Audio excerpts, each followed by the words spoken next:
Mine says 10 a.m., but I guess you've got the correct versions there. Oh, okay, here's the one. Oh, you missed the real one.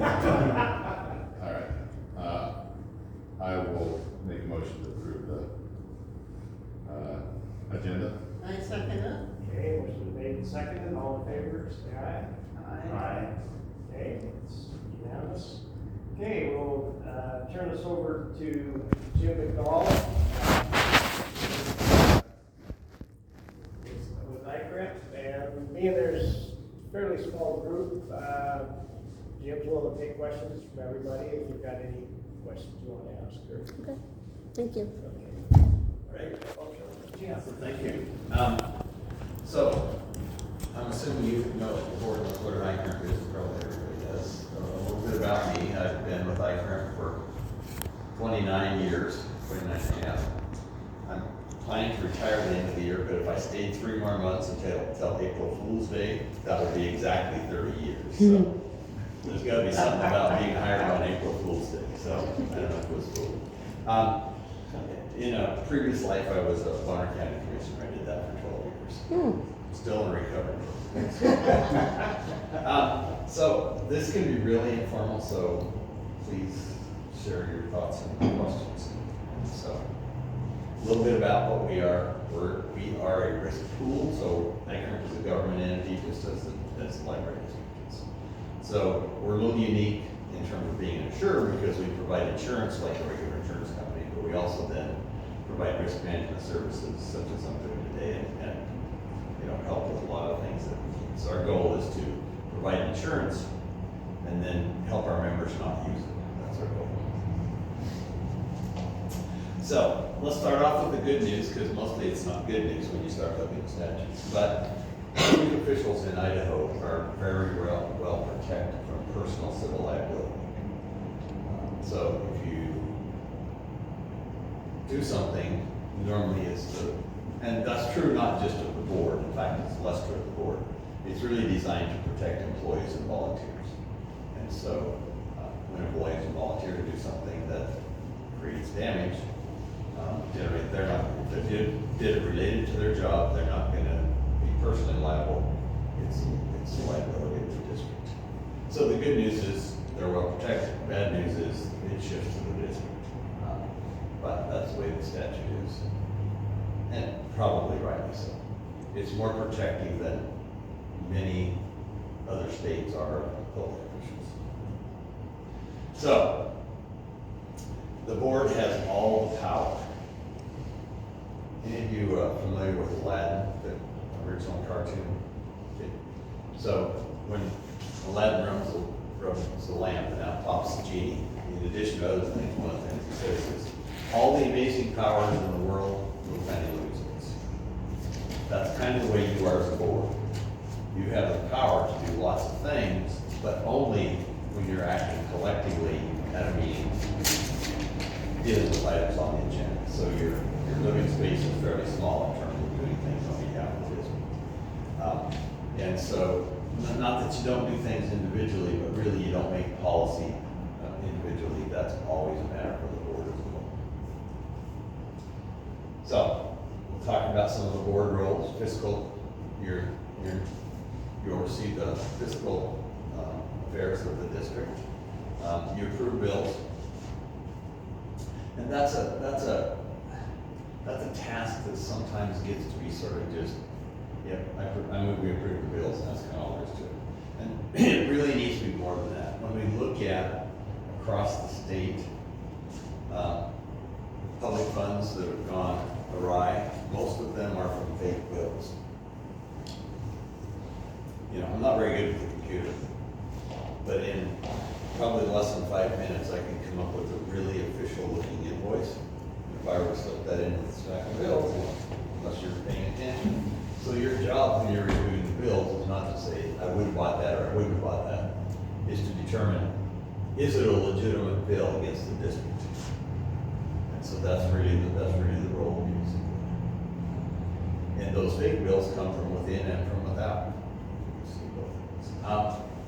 So making sure you have appropriate internal accounting. And with a small district, and by ICRMP standards, you're not really small. I mean, we have a lot of really tiny entities. But the smaller you are, the more of a challenge that is for the board, because you generally don't have lots of staff to do. You generally don't have a clerk and a treasurer who are separate. In fact, like our statutes kind of envision it would be a library director that kind of is in charge of that. You can have a separate treasurer, and that makes sense if you're a larger organization. I don't think you're probably, by treasurer I mean a staff person. So that, one of you can be treasurer in name, but kind of name only, because the board shouldn't be doing the adding and subtracting. That should be a statute. Provide for an audit, and I assume you have to have audits probably every other year, or you can do one every year? Yeah. And then it's important for you as a board to review the treasurer's report on a regular basis. Not just to see how do we have money in the bank, but when you set your budget, because you're gonna start setting your budget pretty soon for the next fiscal year. So you're looking 14 to 18 months into the future, and you don't know exactly what's gonna happen. So it's always an estimate. And so when you estimate, you're estimating what your revenue is gonna be. And during the year, it's important to review your treasurer's report to see if your estimate was accurate. It'd be easy if your revenue came in equally, but it doesn't.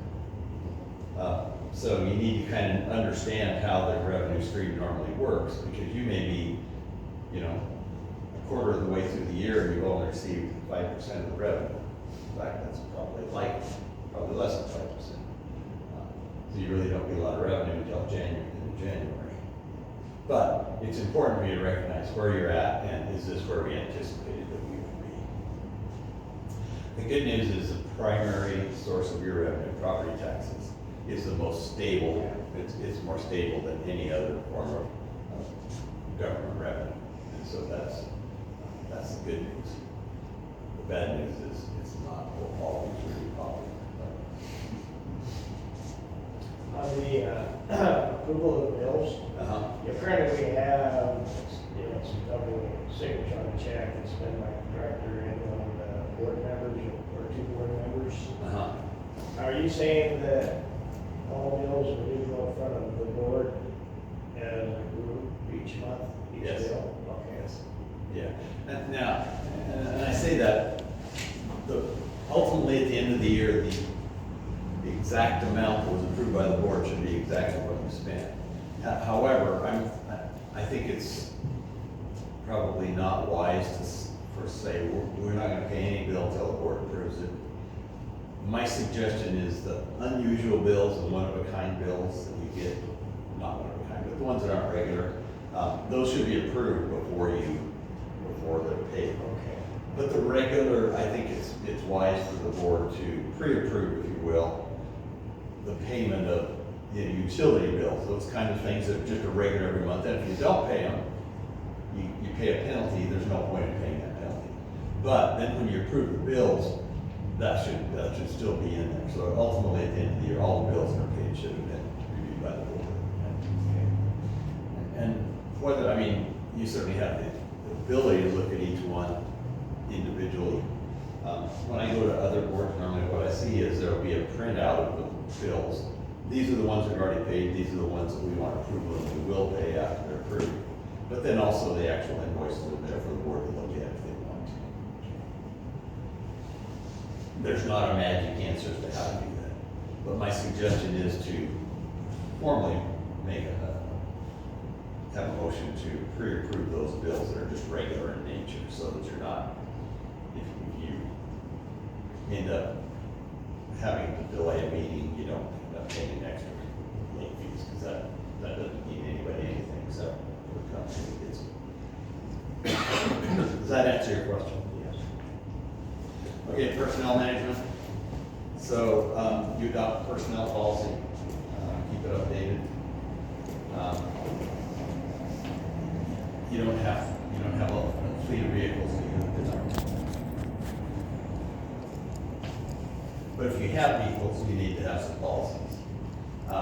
Purchasing, who's authorized to purchase what, and put some limits on it.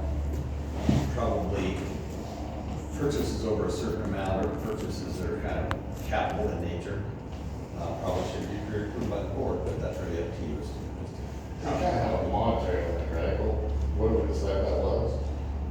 Well, right now for the director, I think it's 5,000, but Sandy thinks that might be too high. Yeah, 5,000 seems high to me for, but you know, it's what you want. And it depends on what kinds of things you do. Like I've gone to some cities where they said, oh, we don't, anything over 500, you've got to come talk to the council. So then the loader pops a tire and they can't fix it because that's over 500. I mean, you think about the kinds of things that you need to do. I think we put it at that because that was like emergency fix the roof kind of bill, right? Like, Yeah. Like you can get the roof crew to come down and fix the roof for less than $5,000 for that. Yeah, and by the way, if it's then you need to submit it to us because we're going to pay part of it too. If the wind rips it off. Right. And if it's just regular replacement, then that should come to the board. So there's nothing wrong with where you have it, it's just that I think that should be a discussion point as to what makes sense. And as a board, the only person you directly supervise is the director. And even that is a challenge. It's hard to provide clear guidance as a board. It just is. So, I mean, I spent 12 years doing that, and I know that it's less than perfect. But, so it's statute. But other staff is subject to being supervised. Questions about that? So, this is just out of the statute, some of the powers and duties, and responsibilities. So you basically establish operation policies to the extent that you choose to or choose not to. And probably the second one is, other than set a budget, your single biggest task is to hire a director and manage. So good luck. We're getting good at it. Getting good at process. So you've had practice. I guess that's different than me. It's a challenge. I mean, as we travel around the state, even this week and last week, you know, we were dealing with cities, but there are no cities that aren't having problems getting sick. And especially staff that has specific, you know, probably the toughest thing for cities, good news is you don't have to do this.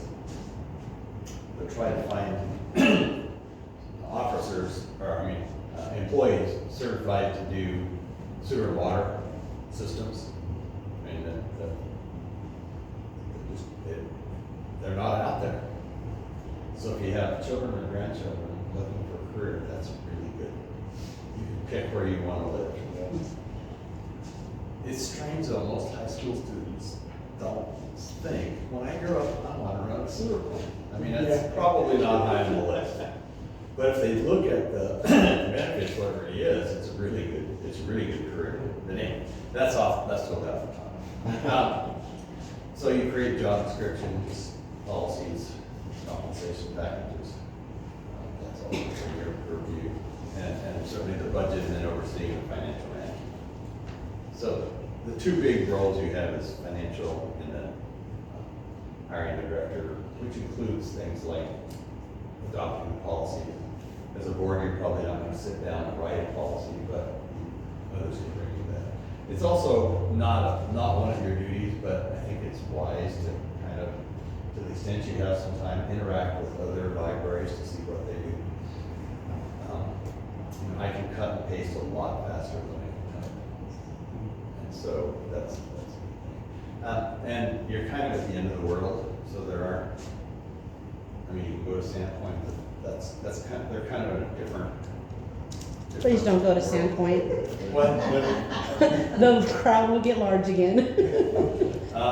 But, you know, you don't have to go that much, and certainly the Coeur d'Alene, I mean, the libraries are the size of yours, but the organization is like 7 libraries. Probably the nearest one that would be kind of similar to what you have would be, the one like in Plummer, the library, they're similar size. I don't know if there's, and they have more than one branch too, but that's the main branch. And we've got a couple of letters, well, like Libby, and that one. Yeah. Of course, it's. Yeah, they've got some different rules, but in terms of the operations policies, probably not a lot, not a lot. But it's just, not that you should ever go and take what somebody else has and just copy, but it's a good lesson in what. So the library director implements the policy set out by the board. The big one then is the library director hires, fires, disciplines, and manages the staff. Libraries are different than all of our other members. That's why you have a separate sample personnel policy, because the statute says your employees are for cause. I mean, the status of the world is employees are at will. That's not the case for libraries, because of those two words in there. My guess is that the legislature adopted that, they didn't even know that was there, but it is. So, that's kind of the extent of the roles and responsibilities. Do you have questions about that? So now I want to talk about that little tiny living space, the process that you must follow for meetings. So the chairman, unlike the mayor for the city council, the chairman is elected to represent a constituency as a full participating member. So the chairman, generally, my experience is chairmen don't generally make motions, but there's nothing that prohibits them from doing that. And can and should vote. My guess is some of you grew up learning Robert's Rules of Order. Mhm. Okay. Your first task is to forget that. That will lead you astray. I mean, you can use some of it as a guideline, but two things that are totally different. One is the role of the chairman, because under Robert's Rules, the chairman is like the mayor at City Hall, conducts a meeting, but really doesn't do other things.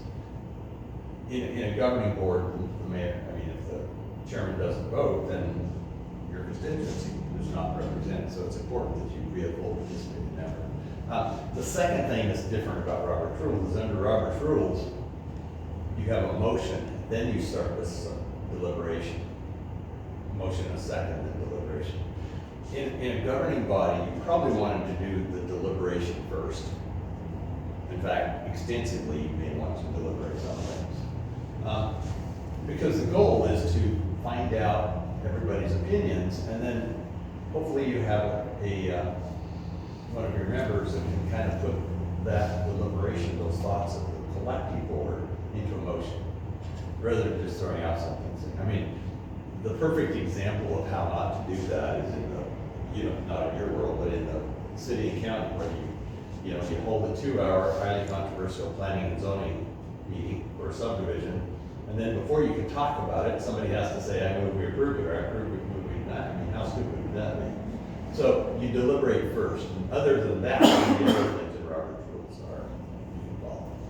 With another exception, under Robert's Rules, you have a motion, and if you want to change it, you amend the motion, then you amend the amendment, then you amend it. My suggestion is, and there will be times when there's a motion, and you continue to talk about it and say, maybe we should reword that. My suggestion is go back and redo it, so that the motion that's made ultimately can be reflected in the minutes pretty close to verbatim. And because if you do the other form, then it gets confusing in the minutes. Your goal is to create a clear record for those that follow. So staff is really critical. Prepare and disseminate information. Information goes out to you ahead of the meeting, so you can be prepared. Should always come from staff. No, you don't have that now, but you will. To take minutes, somebody other than one of you should be taking minutes. And that could be anyone. I mean, it could be a staff person, but when I say staff here, I'm using the broader sense. There are sick-minded people that like taking minutes. You can find volunteers who do that. I don't get that. But they do exist. We've had our director doing it, is that? Normally a director would do it, yes. Okay. mean, they're kind of. I say normally, Don't want to be the in secretary. a perfect world, I think as you get things straightened out, maybe you don't want the director to do it. And the director's gonna be in charge of it, but the director is pretty much a full participating member. And I know other people can multitask better than I can, but I've tried to take notes for minutes and participate in the meeting, and I think it's really difficult. I think the director, who's involved in almost all the discussion, somebody else will take the minutes, one of the other staff, and so who that is, it doesn't matter, but it needs to be somebody ideally other than one of the board members. So you determine whether or not to record your meetings, and that's an option, not a requirement.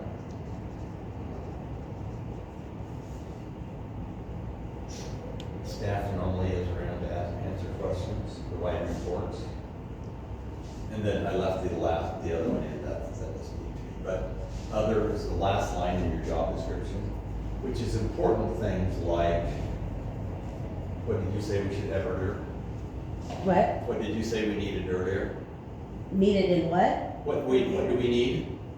Popcorn. Oh. yes. So, I was really trying to think hard on this one. I thought it was pretty good. I was like, is this a test? So, normally if you're gonna have, I mean, that's not really what you would have staff. But there's a variety of other things that staff does. Get set up, post a meeting, post the agendas, all those sorts of things. So why do you have meetings other than just because they're so much fun? Well, it's to conduct business. Sometimes you use it together and need it or wanted input. And it's important to recognize that public meetings under the open meeting law are spectators. That means those of you on the board get to participate, and no one else has a right to participate unless you invite them. Having said that, you probably should almost always invite them. But when you invite them, there should be some rules, and we'll talk about those rules a little bit later. But there may be times when you don't want to take public input. If you have a special meeting, you've got to do something specific, you just want to come, get that done, and go, and that's fine. So what is a valid governing board decision? It's made at a posted meeting with a quorum present. And a quorum is 3. Now, as you well know, the quorum doesn't have to be at the same place. They can be there electronically, and that counts. Just as simple as they're there. It's on the agenda as an action item. There's a motion made and an affirmative vote, and it's in the minutes. So what do you probably do that is not there? Someone makes a motion, what happens then? You second it. Yeah. It's not a requirement. I'm not suggesting you don't second your motions because it feels awkward not to. But if you later go back and you think, we got into discussion and everybody did a second, it just doesn't affect the validity of the outcome. So you're saying if someone motions and nobody seconds, you're still obligated to discuss? No. Okay. You can stop at any time on any of them. But if they don't have a second, then you go ahead and vote, and the majority votes, it's still. So we had a situation last meeting where I made a motion and nobody seconded me, and we didn't have a vote on the motion Because nobody else cared about it, right? Right. If you don't vote on it, then the others, they just, so I'm suggesting you go ahead and use the second as you currently do. Right. It's just that, my point is that it's not in open meeting law. And the reason for that is the second is kind of said, is there any interest in this topic? Your agenda kind of plays that part because it's on the agenda. So don't change what you're doing, but if you, an example was I attended a city council where I was actually doing training, but they had several items of business. And one of those, there was a motion, and then they got discussing the motion, and then the mayor called for the vote, and later somebody said, oh, we didn't have a second on that, and that. Because they voted, other people did care about it. So what is not a governing board is, yes? So I have a quick question. So we list a quorum as 3 members, right? Yes. So if we have a quorum, and 2 people vote for it, and 1 person votes against it, is that then considered passing? It passed, yes. So it's just like 5 if It's a majority vote on most issues. There's one exception possible. okay. What's that? That's executive session. Oh, okay. And I think that's still a majority, but the Attorney General thinks otherwise. So who are you gonna listen to? Be some schmuck off the street or the Attorney General? You got it, you can put me in jail.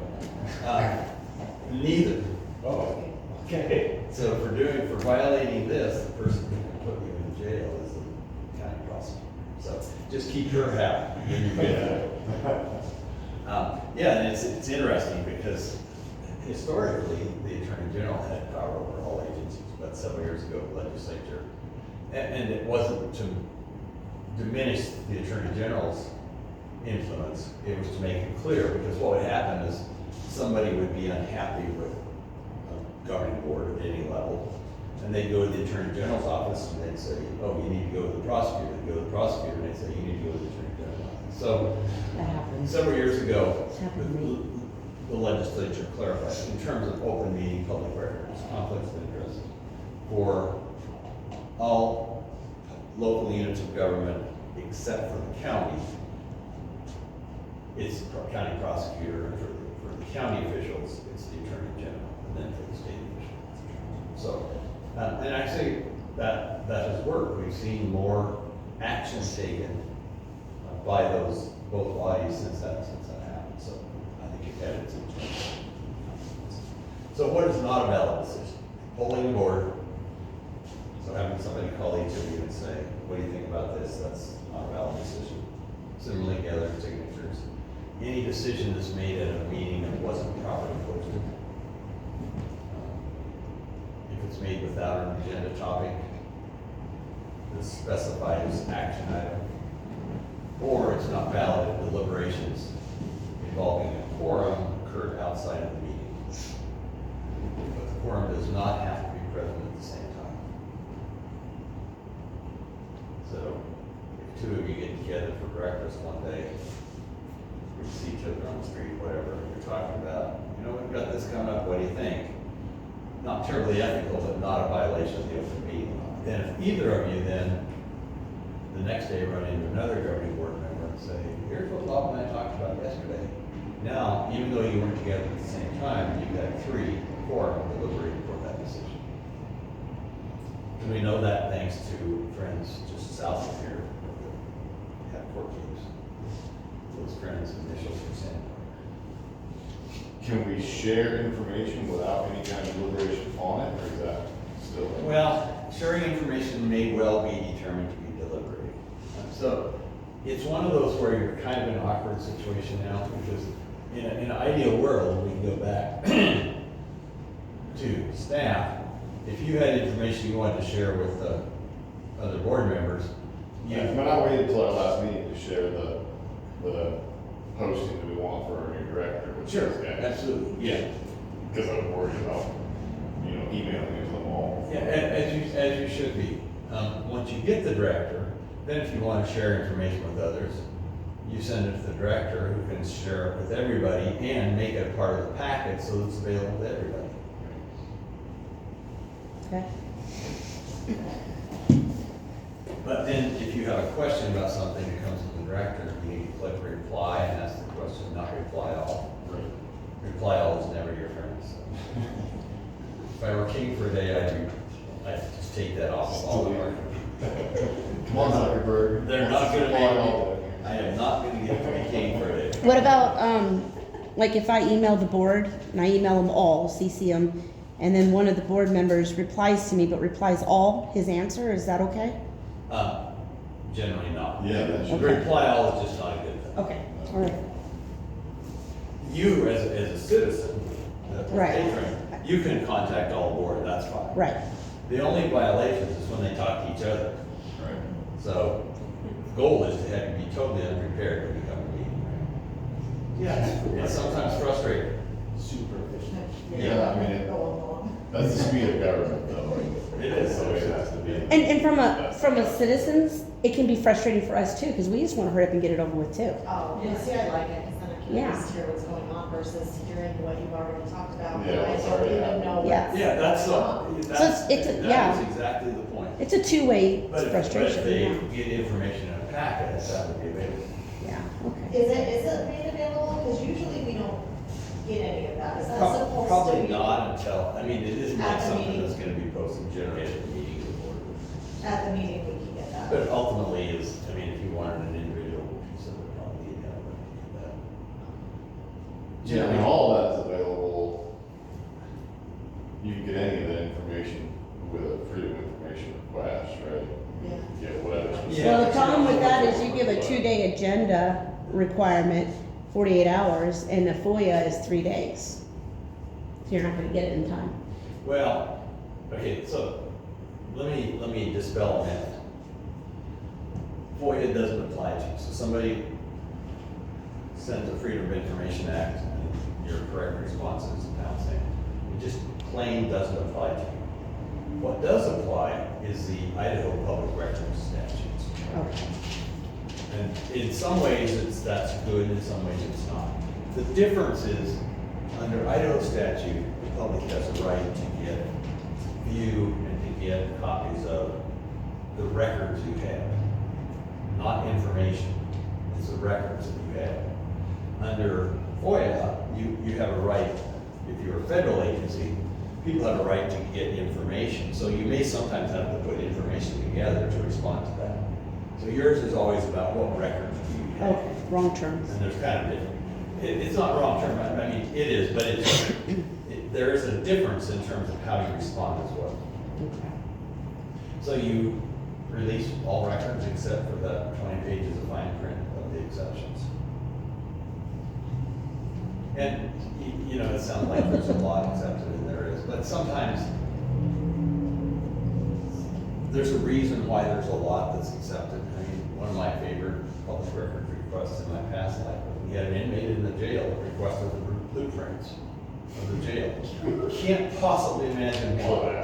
And our initial reaction was, do we have to do that? Well, hidden in that 20 pages is, and it doesn't say of jail specifically, but the design and plans of any public building are need not be disclosed. So, yeah, so we didn't give them the blueprints. Man. And if we had, it wouldn't have done it any good, but, you know, it's just the idea. Give it some street cred. Absolutely. One of the things that we have found in my 25 plus years with Anchor is that inmates have a lot of time to dream up things. Oh, we need to put up with work. Sometimes you do, and then they escape and that takes off. Anyway, so, We digress. yes, we do. I'm easily led astray. And we're gonna talk about that. It's okay for me to be led astray. It's not always okay for you to be led astray. So, I talked earlier about rules. Here are some sample rules. These are not appropriate for you because these were borrowed and I didn't change them. I didn't want to update them for others. These were specifically ones from the city of Wrigley a number of years ago. So some of them work for you. When you have a public comment section, the same would be true of your budget, like your hearing. I assume you don't have many hearings other than a budget hearing. It's probably just that. So put a time limit. I wouldn't use 5, I'd use 3. We have that as public commentary in all our regular meetings. Yeah. Because people are so interested in what's going on. Sure. So. And I think that's a good thing. It keeps us happy. And people have used it really respectfully and well. I mean, it's worked out really well so far. So the second one doesn't apply to you, because you don't do planning and zoning. And you can be thankful, the process to deal with planning and zoning applications are the most complicated known to man. So there are some things you can be thankful for. The next one is really important. At an open session, you should never allow comments about performance or lack thereof, or behavior or lack thereof of any public official. Mhm. And especially employees, because that tends to create real problems for us labor But when I use the term public official, I'm meaning anyone who's elected, appointed, employed, or volunteers for a public agency. So I have a question that concerns that, it doesn't concern this meeting, but I was at a different public meeting where that's what the whole meeting turned into. Yeah.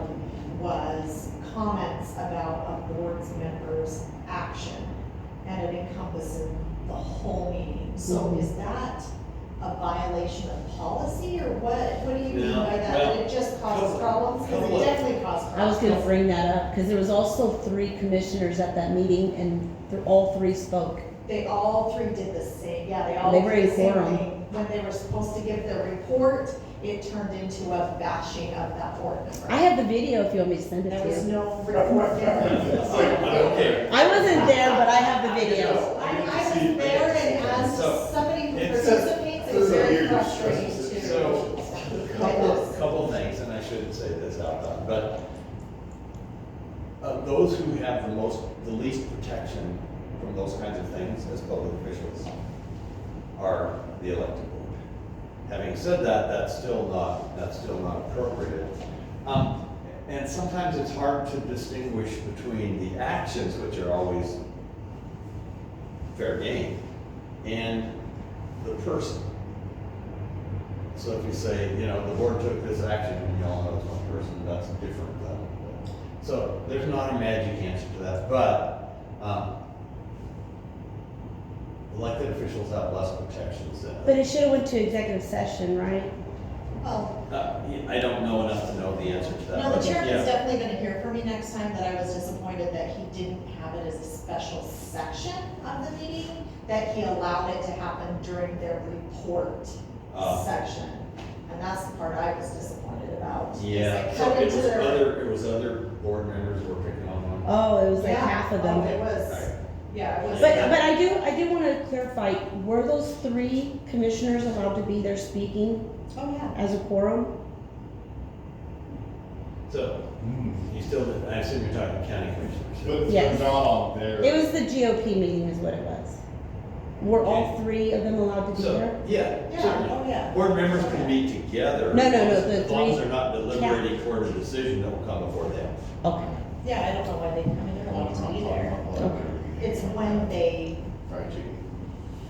to me, that's, Yes, it's just and when so- they did it and how it was conducted, not anything they said. So to make it even more complicated, what's said there has absolutely nothing to do with anything related to public agencies. Because that's a private group. okay.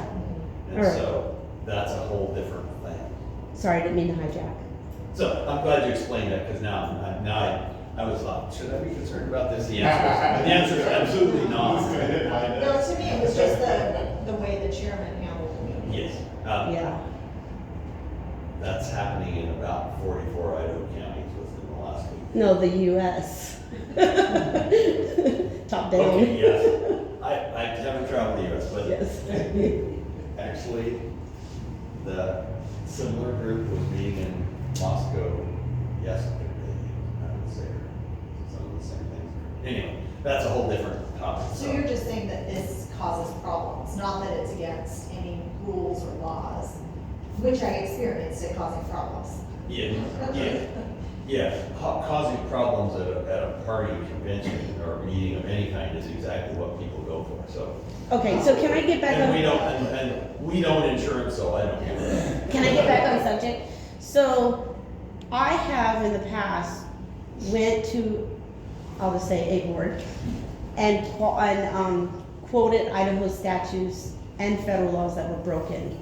And it was pointing towards one of the board members or the director. Is that okay for me to do? Because you're saying I'm not supposed to, Saying I think these laws were violated, but if you say by Joe, I think that's probably. okay, so I should not have mentioned Talk the about director. the issue, talk Okay. about the issue. And in a library, issues are gonna be the director. In the city or county, it's gonna be department head, so still, talk about the issue is best. Okay, thank you. Okay. The next one is for your protection. And that is, there may be some issues, you've been there, done that, wanna move on, and other people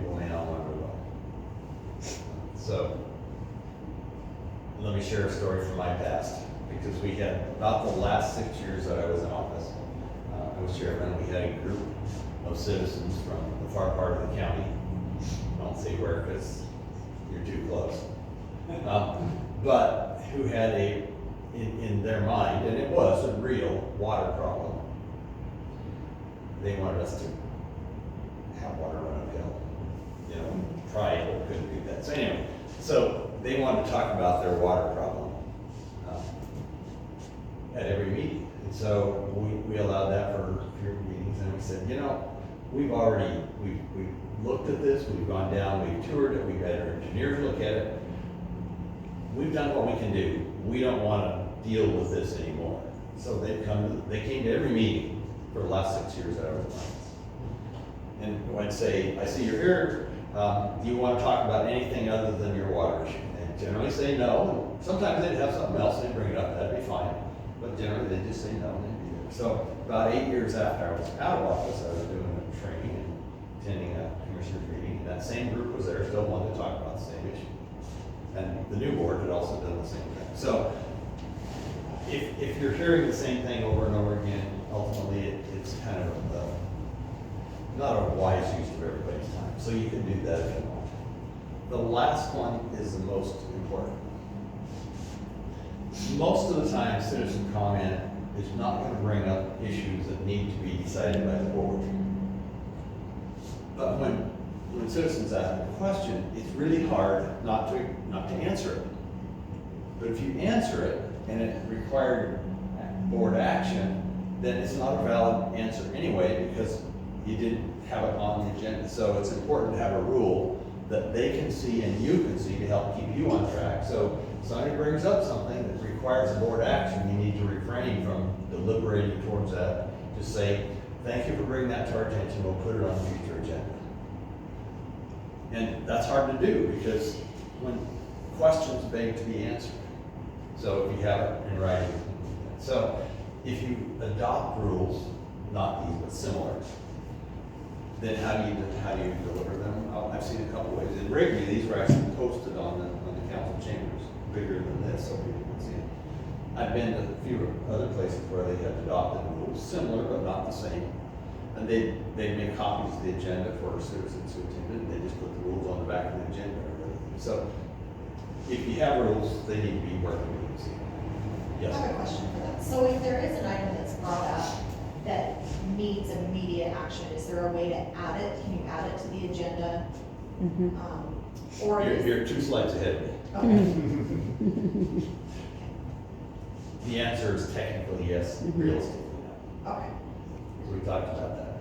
So one of the things that I think is helpful is especially if you're having citizens come who don't participate in your meetings regularly, is they don't understand what's going on. So I think it's helpful to go through the agenda and say, you know, the board's going to take action on this, this, and this. We'll not be taking public input on these items.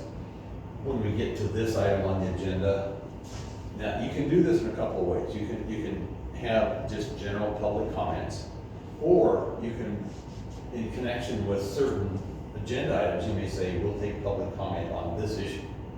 And sometimes that's more conducive to getting good information, rather than just general topics.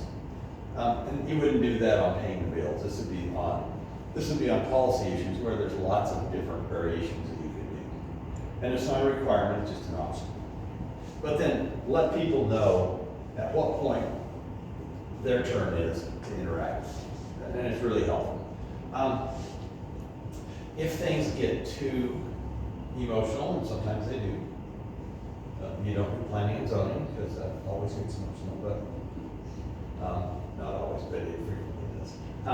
So if things get too emotional, one of the best ways to combat that is just for the chairman to bang the gavel.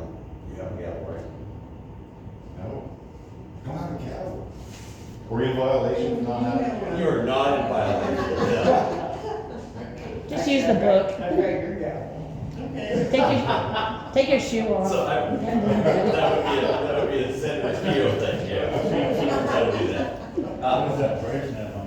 So there was a mayor in the south end of the state that I said, "Would you take your gavel?" And she said, "Well, I have a gavel, but it's about this big, it's plastic, It doesn't do anything. So my wife and I were over in Whidbey Island, we took a weaving class. I took it because I wanted to go to the island. She took it because she wanted to weave. And so now I'm hooked on weaving as well. But anyway, that's a personal problem. But next door to where the class was, somebody was having a yard sale, and I walked up there. They had a really nice gavel for $1, so I splurged the Oh, whole nice. bucket. I delivered it to the mayor. So Nice. here you go. But anyway, you can do whatever you need. If things start to get a little emotional, just a break is a really good tool. And it's not a magic bullet. It doesn't solve everything, but frequently it does make a difference. Just take a break. And that's one of the powers that the chairman does have. To say, we're taking a break, just get up, walk away from the table. That's all it takes. So I had a chairman of an irrigation district from the other end of the world. And I say we, because even though I've lived south for 20 years, I still perceive myself to be from up here. So we don't realize what water is. In most of the state, water is what you fight about. So being chairman of an irrigation district, there were some motions among the board members. So the chairman called me and said, so, the last couple of meetings, we haven't got our business, and things just broke down. People started, calling each other names, and it was totally ineffective. He said, what can we do? Or what can I do? I said, I don't know that this will work, but I've seen it work. I said, so the next time that happens, when it starts to get a little emotional, before it gets too bad, just stop the meeting and take a break, stand up and walk outside. So he called me about 2 weeks later. He said, it's like magic. He said, the people who started to get emotional then felt a little embarrassed about it because they didn't intend to do that. They'd all come there saying, we're going to just deliberate and be civil and talk about our business.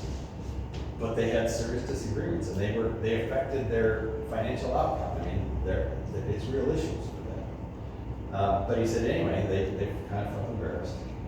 We came back in about 5 minutes later. He said it was the first meeting we actually got through the agenda. He said there was discussion, there was disagreement, there were votes that weren't unanimous. But he said we got the meeting done, and he said it was really nice. That will not always work that way, but it's worth a try. So the key to complying with the open meeting law is understanding the definitions. Governing board is the 5 of you. It's also any group of 2 or more other than staff that you appoint to make a recommendation to you. So it could be 2 board members. You say, your committee, go bring back a recommendation to this. Or it could be 1 of you or none of you. And you ask for back there to be a committee, and now they are a governing board and must comply with the same open meeting rules if you appoint somebody to bring a recommendation to you. So that's the definition of a governing board is very rough. And again, the exception is staff. When you get a director, the director can meet with citizens and solicit input, and that's not a governing board. Meeting is getting together to make decisions. That's what it's for. Decision is a motion and a vote, and in the minutes. So decision is pretty much what we think it is. The one that is different is deliberation. When somebody says to me the word deliberation, I think of a discussion back and forth. That's how I view deliberation. Under the open meeting law, deliberation is defined much broader than that. It is a receipt or exchange of information or opinion about an upcoming decision. So that's where you get the serial meeting where people deliberated even though they didn't deliberate at the same time, receiving information. It's probably not going to be interpreted as broadly for your board as it is again in the world of planning and zoning, but we have a court case out of Coopey County where one of the commissioners attended a Chamber of Commerce meeting where there was a developer that came and talked about what he was proposing to do along the Lake Creek major development. And so at the hearing, he said, I was at the Chamber of Commerce and I saw this presentation. And there's groups of somebody's always opposed to anything. And so they sued, and one of the things the judge relied on said, well, you had received information outside of the hearing, you needed to disclose that, disclose who you talked to, what you heard, all that. It doesn't make sense, it's just the world that we live in terms of planning especially. So I have a question that you said. So if a committee is put together, then that committee with 2 board members and more people needs to act as a. They are a governing board. Yes. Governing They board, must so it comply needs with to the be open open meeting to law. the body, okay, that is. And okay. agenda and all that. Yeah. Our school board Notice agenda. Yeah, our school Yeah. board just broke that law, so I called them out on it. Yeah, they Yeah. did. Yeah, so now, They haven't. I didn't realize that with the committee. now. Yeah. And then, Not all committees. So, So it depends on who appoints them and who they recommend. So okay. the superintendent could call committees, say, we want these 6 parents to come together and talk to me about what kind of policy we have. That's not a meeting. Right. But if there's 2 board members and more people that There was a- set up. one Well- board member. No, what creates a committee is when the board says, we want you, meaning a certain number of people, to go forth and bring us back a recommendation. Right. So a committee is, so if there was a group of people got together and 2 school board members happened to be there, unless they were designated by the board, that's not a committee. It's when the board designates somebody. Policy update. It was a policy update. So it's one of those, it depends on how you're created. Okay. It's designed to be incredibly confusing. Yeah, And it is. yeah. So we're actually considering putting together a policy committee That's probably fantastic. tomorrow. This Okay. would be the start. So the idea is that it would be 2 board members and probably 2 community members. Okay. And so we Staff, would, staff, and a staff member. Nice. And we would talk about that tomorrow, right? And then, once we talk about it, then they. Once you create that, then they are a governing board for purposes of compliance. Do you recommend them to put it in the paper? I mean, I understand it's not obligated, but do you recommend it just, or what? Or on the website? Oh, you We mean- have seen committees like that, a policy committee that's constantly working on policy. Do their meetings need to be Yeah. published? Open, yes. So I just want to make sure I understand, if the No, director, not published. Nothing ever has to be published. Okay. You have to be posted.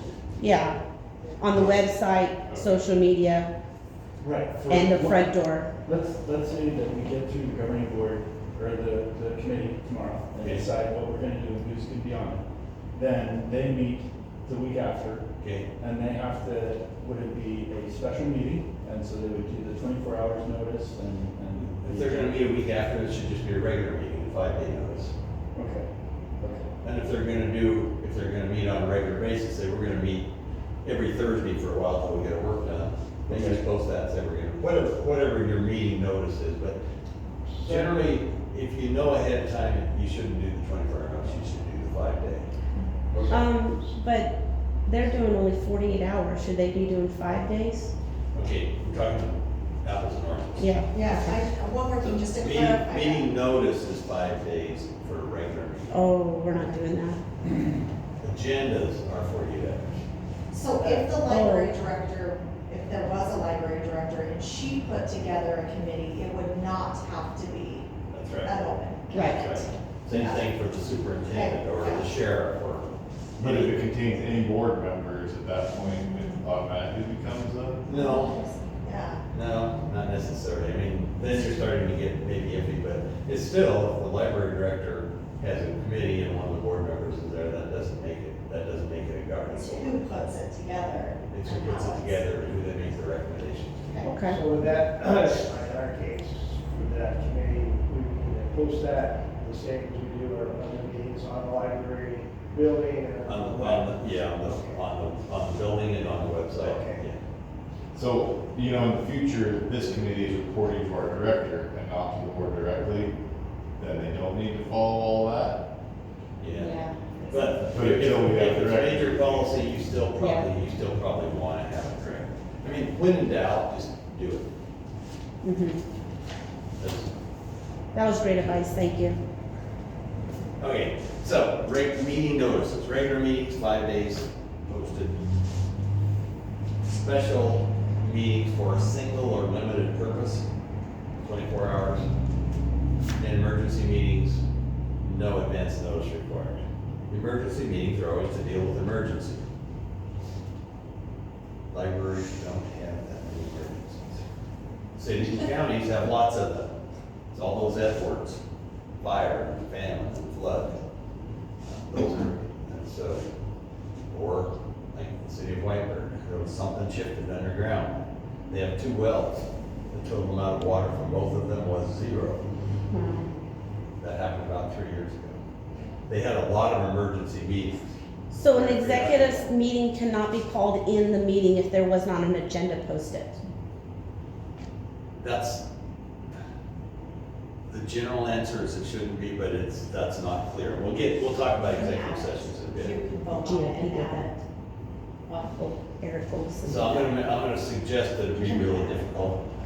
But, so if you're going to have a special meeting just for an executive session, then it must be on the agenda. If you're holding a special, at a regular meeting, it's not quite so clear. Oh, okay. So you're gonna have very few, if ever, emergency meetings. Right. I mean, your building burns down. Yeah, roast leaky, something. The what? After roast leaky on the books or something like that. Yes. Do something quickly. Yeah. So water is very selective, and I know that because of that experience. Horses If you're mouth. gonna have a leak, it occurs only in 3 places. Computers? Computers, books, and gym floors. Ah. None of them like water. So the agenda is required for each meeting. It's posted the same as meeting notes. By that I mean it's posted physically and electronically. 48 hours, 24 hours for a special meeting. Again, special meeting generally has 1 and not more than 2 agenda. A special meeting isn't a regular meeting at a different time. It's limited purpose. You can amend the agenda for discussion only, not to make a decision, with a good faith reason. And a good faith reason is, it just happened, it's really important, and it doesn't affect the public. To add an action item, it requires there to be an emergency, and the emergency must be specified in the motion to add it. That's going to be probably an average of once every 25 years. I mean, the agenda is what it is when it was posted. So, I made up the bottom of this, but I think it's a new way to look, not a new way, it's a way to look at the agenda. Your agenda is your promise to the public that you're not gonna talk about something else. When you look at it that way, I mean, if something comes up at a meeting and you say, we really need to decide this, you could call a special meeting at noon the next day and I'll call in. So it's easy to do something like that. So adding something to the agenda really should be rare. But you can do it. So, well, you're about to talk about voting, I'll wait. That was my question for the Oh. agenda. You know, you guys are kind of mind readers. You're always about 1 step ahead of me, right? Thank you. So one other thing about the agenda is, your agenda is what it is when it was posted 48 hours ago. So I'm going to relieve you of one of your duties. There's really no need to approve the agenda at the beginning of the meeting, because your agenda is what it is. And when you approve it, it assumes that you have the right to disapprove it, and you do. Because anything that's on your agenda doesn't mean you're going to talk about it. You can always skip it. And that, or it may be identified as action item, and maybe you talk about it and don't make a decision. So the fact that it's there doesn't mean you have to do something. The fact that it's not there means you can't. So if in doubt, just put it on there. So voting, oh, I've got the city stuff here, you can ignore that. So most of the time you can vote any way you want other than secret ballots. You can't use secret ballots. For cities, ordinances and contracts have to be by roll call vote. For you, motions to go into executive session require a roll call vote. And any member has a right to request a roll call vote on any item. So, comes up and the chairman says, you have a motion in a second, you ready for the vote? any member has a right to say, I'd like a roll call vote, please. And it's normally for one of two reasons. One of the reasons could be, and this is less likely in the case of a library board, but certainly frequent with the counties and cities. There may be an issue that you're deciding on where you have a conflict of interest. This vote will affect your private life in some way, and that's a conflict of interest. And you may want the record to show that when your name was called in the roll call vote, you abstained. So that's a right, is to have that record, in addition to declaring conflict. The other reason, which is probably more common, is when you work together as a board, you pretty well get to know everybody's body language and what they're thinking. And so you may have kind of read the minds of your 4 fellow board members, and you know they're about to make a really stupid decision. And you want the record to know, to show that you voted against it. It's an absolute right that you have. Yeah, that was probably a really bad example, but that's kind of what it's for. You have a right to have your vote recorded. Don't say that very often. So minutes, every meeting has to have minutes. This is all that's required. Is which of you were present? Any motions, resolutions, you don't do ordinances, but basically any final decisions. And then the results of all votes. And the votes can either be the motion passed, the motion failed, the motion passed unanimously, if that's the case, or a roll call vote of each member when any time it's needed or requested. That's what's required. That's not enough. So the minutes are the history of the district.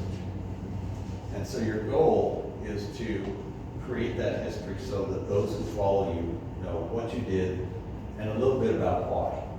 It's also important to recognize that the minutes should always reflect what happened, not what you wished had happened. So it is not okay when you get a director to call the director and say, okay, here's what I said when I made that motion, but I'm thinking about it, I wish I'd have worded it differently. That's not really right. Or scratch this. Yeah, or scratch this, or worse yet, add Yeah. this. Yeah. I actually had a call from a clerk for a highway district that called me, and she was a little disconcerted, I could tell. She called and said, so I just got a call from our chairman, and he wants me to put something in the minutes that didn't really happen.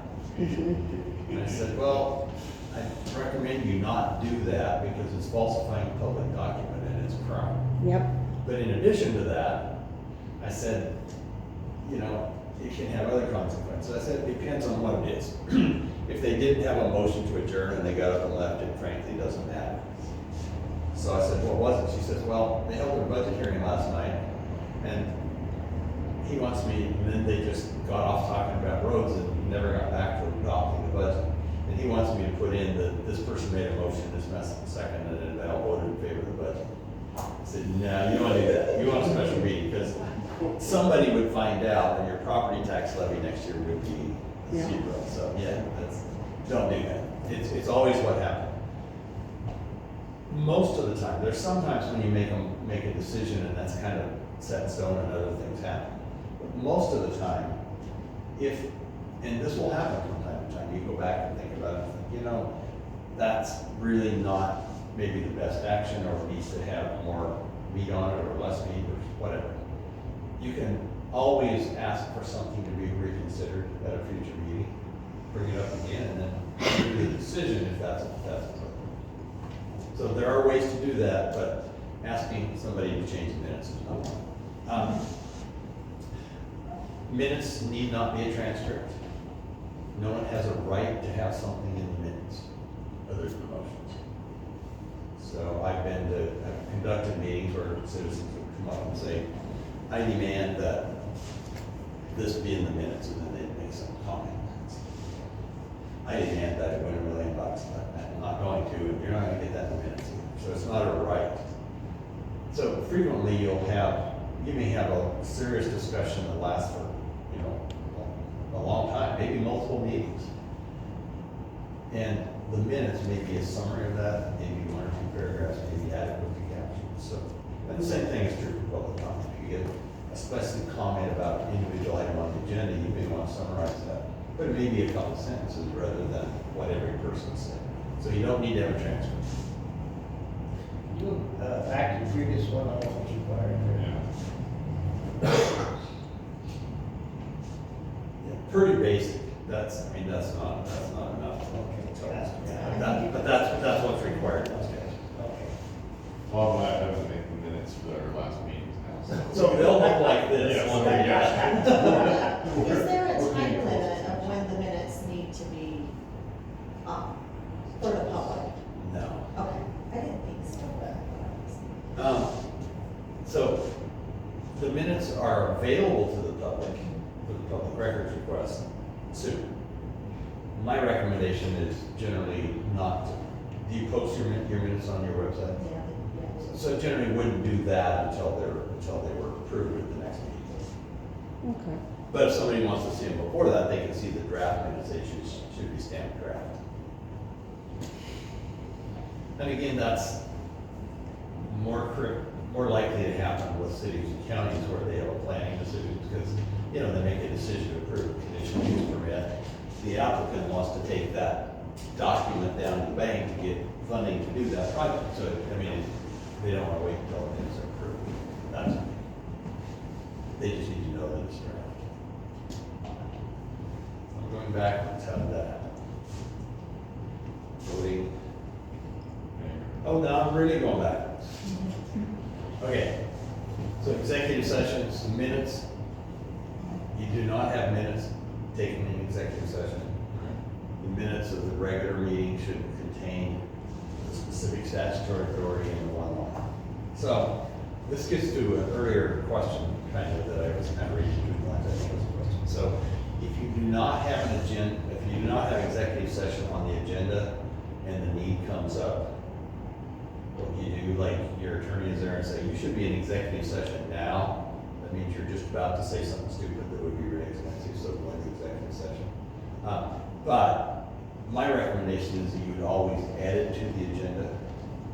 You'd have a motion to add, I move we add executive session for personnel issues to the agenda. You'd vote on that. Then you'd have the motion, which would say the same thing. So it's kind of like you're just doing the same thing twice, but it makes a cleaner record when you do things. Like, add it, if it's not on the agenda, you know you're gonna have a, Can we do that mid-meeting, or is that something that needs to occur at the beginning? you know, there's really no difference between mid-meeting and at the beginning. That's my view of the world. Others may disagree. When I say others, I'm talking about your agency attorney, because that's who you listen to, not me. So, executive session, one of the few places that requires more than a simple majority. And for your board, it's one of the few that makes a difference. So 3 is a quorum, or 3 is a majority of the board when you're all 5 here, but 3 is not 2/3. So to go into executive session requires 4 of you to vote in favor if you're all 3. So it's not 2/3 of the people present. Well, That's that's right. where the question comes. Yeah, that's right. So I think it's 2/3 of those present. That's when he said that, I'm like, well, 2 people voting out of 3, That's there's a 2/3. 2/3. That's right. Yes, it is. Even my math, I can do that. Yeah. Where there's 3, I can do that. That's So simple. in the West Ada School District, where you went to school years ago. Yeah, next door. So they had a resignation and a recall, so they had only 3, they normally have 5 board members, there were only 3 on the board, the other 2 were vacant. And they were gonna go into executive session, and the Attorney General gave the opinion that they couldn't because they didn't have a 2/3 vote of the full board. I think the Attorney General's wrong. But again, who are you gonna listen to? Right. The correct answer is you're going to listen to your attorney. Most attorneys that I have seen that gave opinions on that said 2/3 of those are there. Because the legislature knows how to say 2/3 of the full board, and they do that. In other places they've done that. They've said majority vote of the full board. Like, to appoint the city clerk requires the mayor to make a recommendation or nomination, appointment, and it must be confirmed by a majority of the full board. So it takes, they have 6 right here. Anyway, it takes 2/3 of the full council, or majority of the full council, not of those that are there. And so the legislature could do that, they didn't. If that issue comes up, you absolutely need to get an opinion from your attorney, which will provide that actually be a problem and why they would say that, so answered my own question in my head. You need to specify the specific statutory authority, which should be on, if you know it's gonna be on there, put it on the agenda so you can read it. My hope is that you have it all cleared up in your mind by memorizing the executive session statute. We repeat it every time we make the motion. Do we need to say that? When you make a motion to go into executive session, yes. By statute 201, what is it? 74206(1)B is probably the one you use. And then we read out the entire statute. No, you don't read the whole section. So we can just mention the statute without having. Mention the statute, no, you gotta go beyond that. Okay. So here would be an example. So let's say it was a personnel issue. Or you're gonna be hiring people, right? Right. Okay, so let's do 1A. So you'd say, Mr. Chairman, I move we go into executive session pursuant to Idaho Code 74-1A to consider hiring a public official. And You that's don't need to read the whole statute. awesome. That'll save me out. But you need to read the specific statutory authority and the one-liner, what's the general purpose, without getting too specific. Mhm. You know, you don't want To to. talk to our attorney, to hire somebody, Yeah, talk about this. well, it's never to talk to your attorney, it's going to be to discuss litigation with our attorney. Right. And that's one of the exceptions in who has to be there. The general rule is the board members and the director have a right to be there, unless you're talking about the director. It's one of the exceptions, again, a library district specific, because nowhere else does it say a manager has to be there. But in the library statutes, it says when you go into executive session, the director is there, unless you're discussing evaluating the director, then they're of course not. And when you get a director, at least once a year, probably twice a year, you should go into executive session without the director to talk about, so that you can talk really about performance. And the goal is to identify what's going right, what's going wrong, and provide guidance to improve. I mean, that's really the purpose of talking about. The two exceptions to who gets to be there are if you're discussing litigation, it must be with your attorney. And that can be your agency attorney, but it can also be any attorney who's representing you on that specific issue. Or consider claims or potential claims, it must be with your risk manager or a representative of your insurer. So in theory, I represent your insurer, but I can't spell claims, so you don't want to talk to me about claims. You want to talk to whoever's handling the claim. Or your risk manager, which is whoever you designate. Right now, that's your chairman, because that's our official contact, but that will change with them. That should be one of your goals, is to not have your name there. Yes, please. You can conduct a meeting via telephone, you all practice that, that's not a surprise. What's the deal with Zoom? Is Zooming the same as telephoning now these days? Yes. They're interchangeable. Yeah, yes, telephonic, it's not. Should be electronic. Right, yeah, videographic. Or yelling across the street. Yeah. Whatever you need to do, so. I know of one city that early in the COVID, they didn't have anything electronic. So they held their meetings in the park, and they were kind of each under a tree where they yelled at each other. I thought the mayor was really. Hands on the strings. That was really, Telephone. you know, they didn't have the telephones. It was great. And they couldn't have had, so what would really be wrong with the string? Yeah. What? I don't know. Couldn't use a string because other people couldn't hear. Yeah, so- Broadcast strings, like through a garbage can. Yeah, there you go. Putting too much thought into that. So, somebody has to be present, so either one of the board members or administrative staff. And that's, for a while, you didn't need that, but you do need that. I think in our bylaws, we can get a little bit more specific on that. Something's in there. If you did get too specific, you may wanna look at it, it should be unspecific. Okay. I mean, you always wanna comply with the statute, but you don't wanna tie your hands beyond that. But in terms of who should be there, that would be fine. I mean, generally, it's going to be either a board member or the director. You have a director. I mean, it's not the newest volunteer that is there to You don't turn need on. one of each. It's what? So you wouldn't need the director and board member. No, you do not. And the reason why I say you don't want to make it more strict, because especially for, sometimes something comes up in a meeting and you think, boy, we really need to make this decision. It's not a complicated decision, you just need, it requires action of the board. And you say, you know, we're gonna hold a special meeting 25 hours from now and we'll all call in. So you don't wanna have to have, and you, sometimes those can be 30-second, I mean, literally 30-second meetings. They're not to deliberate a lot usually, because my experience is deliberating via Zoom is kind of a colossal waste of time. Okay.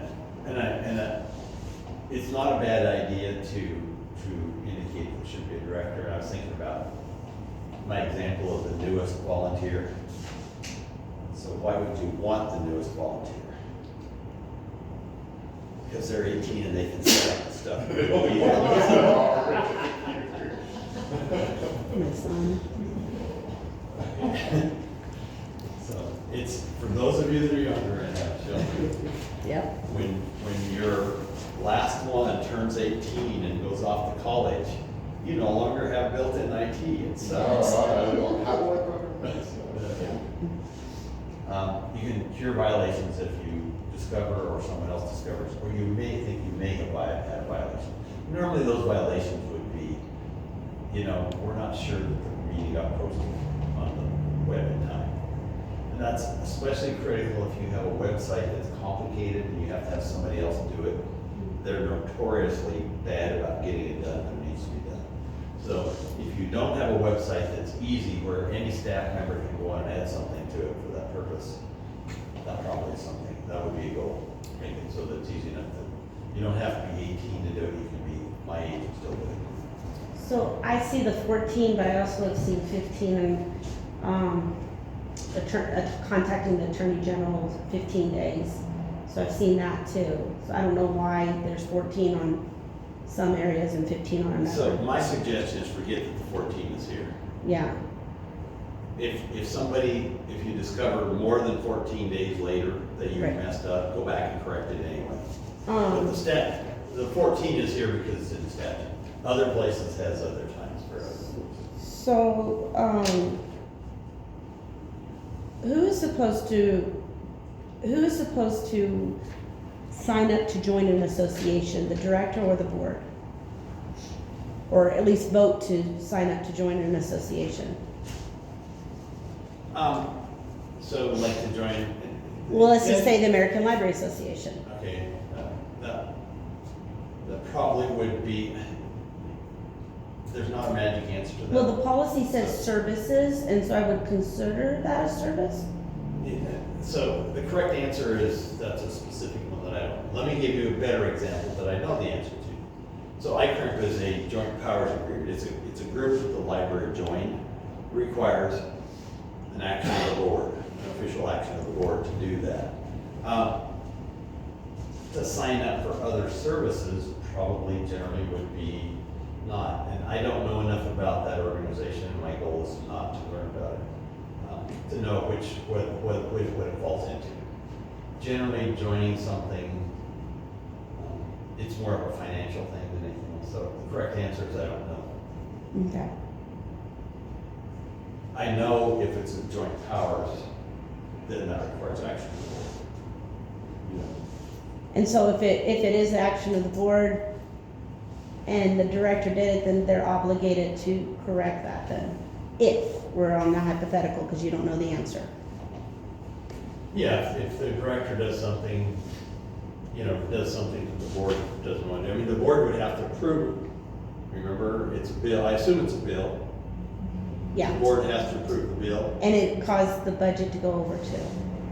So that would be, at that point it becomes duty of the board. Or- So in other words, then it needs to be fixed within that 14 days, No, okay? No. Or nulled and void it? this 14 days is for a procedural Laws. error that violated the open meeting law. This has nothing to do with making the decision. Okay. The decision you can always change. I know what you're talking about, and I think that just the approval of the board saying, yes, that's fine, is good enough action. Without voting on it? They did So- vote on it. So- They voted on it after. There's but two it was still ways voted that the on. They board didn't can vote on approve an expenditure. Yeah. One is to say, we want you to do this, go do it. The other is to approve the bill, Yeah. which that's- is kind of a behind the scenes way, but that's still approved. Okay, good, that's what, thank you, that's what I was trying to say, it's still approved. Okay, violations, you never violate the open meeting law, but if you do, the real danger is the action can be determined to be null and void. And again, we'll talk about violations, but the most common violations are the procedural ones. The agenda or the meeting notice didn't get posted where it needed to. And then there's also the potential penalties. The legislature saw fit to update this for the penalties for inflation about 5 years ago, and they upped it by 500%. So I'm not aware of any board that has been subject to these fines. Remember, again, it's not the Attorney General for you, it's the, Even if you're after the fact, if you fixed it, if you fixed it, you've cured this. you're no longer You subject. fixed it, Right. you cured this. So that's one of the reasons. If in doubt, fix it. So there have been some boards that had worse penalties than this. There was a highway district board that the prosecutor received some complaints from a citizen. And he looked at it and said, yeah, there may be some little things, but they're nothing really serious. He said, so he called me and said, I don't really want to spend a lot of time on it, but I don't want to just ignore it. So are you willing to go and do a class with me? So rather than just pay $250 each, they had to listen to me for 2 hours. So, there are other penalties as well. So, difference between a meeting and a hearing. At your hearing, the public has a right to come and participate, as long as they stick to your rules and stick to the topic. And that can be really important because there are people who will want to talk about all kinds of things that have nothing to do. So this is gonna date me, but when I first was elected, we had a group that came to meetings until they discovered we didn't want to hear about it. And wanted us, the Board of Commissioners, to do something about the US giving away the Panama Canal. Probably not in our power. So, it needs to, especially at the budget hearing, it should be about, it's about dollars and cents and programs. What do you want to see, what do you want not to see? Public records, and this is a really short one, because the good news is, as a governing board member, you should never be in a position of responding to a public records request, because you have staff to do that. Oh, wait, you don't, but you should. So, Shall. you are required, under the statute, to designate a custodian or custodians. And that also is required, I just learned this last week, to be on your website.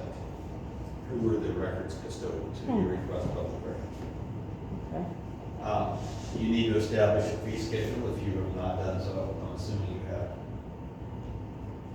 The first 100 pages or 2 hours are free. Beyond that, you What can if, charge. what if the library doesn't charge for printing, it's by donation? Okay, so I think you're talking about a different thing. Okay, so you can still charge even though you don't normally charge? So I'm assuming that when you say the library doesn't charge, it's, I have a copy of my deed, I want to go make a copy of it. You don't charge for that. We don't have- Public records are different. Public Okay. records are different. I mean, again, the first 100 pages are free. Okay. And so, yeah, and it makes, I mean, it seems like, you're giving away public services, but for the 20 cents that it would cost, the staff time and work takes way more. I mean, I think it's a good policy for public agencies. Don't deal with it unless it's paid. And that's kind of what this is, first 100 pages are. Whoever's dealing with requests needs to have ready access to legal counsel that gets back to them quickly. The Board also should adopt a records retention policy, or not. Probably something to look at.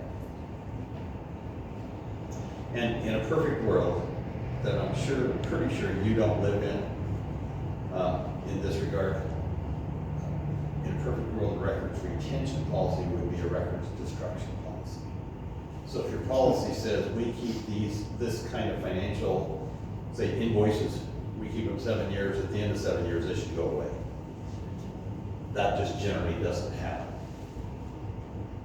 But ideally, that you determine how long you need to keep it, and then it will go away. Is there a minimum, by statute that we have to keep records? There's Correct answer is I multiple. don't know. So, It depends on what it is too. well, yeah, it depends on what it is. It also depends on what you consider public record. So let me give you some bad examples. Firstly, for cities and counties, there's a statute, which is absolutely stupid, that says, for counties, it says, county commissioners shall adopt a record retention policy, and they shall divide records into temporary, semi-permanent, and permanent. Temporary is 2 years, semi-permanent is 5 years, and permanent is 10 years. Well, we all know that there's lots of records the county keeps forever. I mean, that's a big part of their job. And there's also records that, you call me and I write a sticky note and says, Joe called, he wants you to call him back. Do we keep that for 2 years? Probably not. I mean, so the statute is really not helpful. Mm-hmm. And there are records that are like under federal statute, how long you keep certain financial records.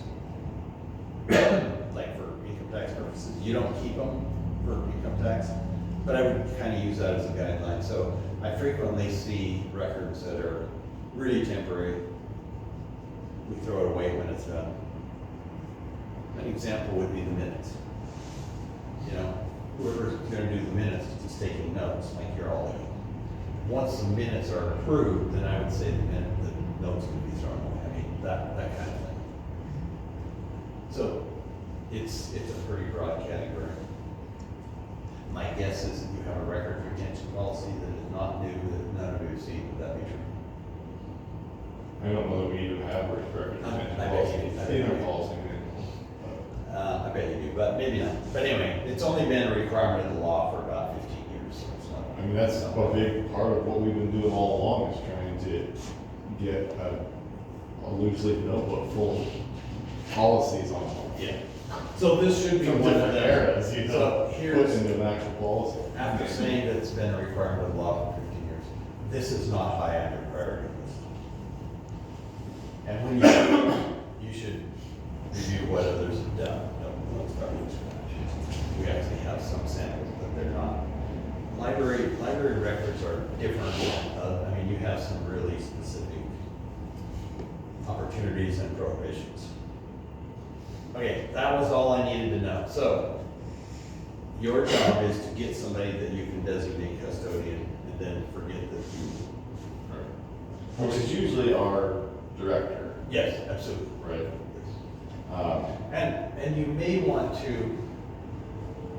even before that, and I'm not familiar with the staff you have left, but this is one of those where, even before you get a director, it may be advisable to designate somebody, if you have somebody who won't speak too much. Because really what this means is, this is the person that somebody would make a records request to, and then immediately goes to the attorney, so. Right. So it's What's really- our time frame with that? How long do we have to respond to a record request? And how So long the do we good have news to is do you that? don't need to know that because your custodian needs to know. The correct answer is, you Yeah. have 3 days to respond. Okay. And in that 3 days, and it's 3 working days generally, so if somebody comes in Friday, it's like Wednesday or something.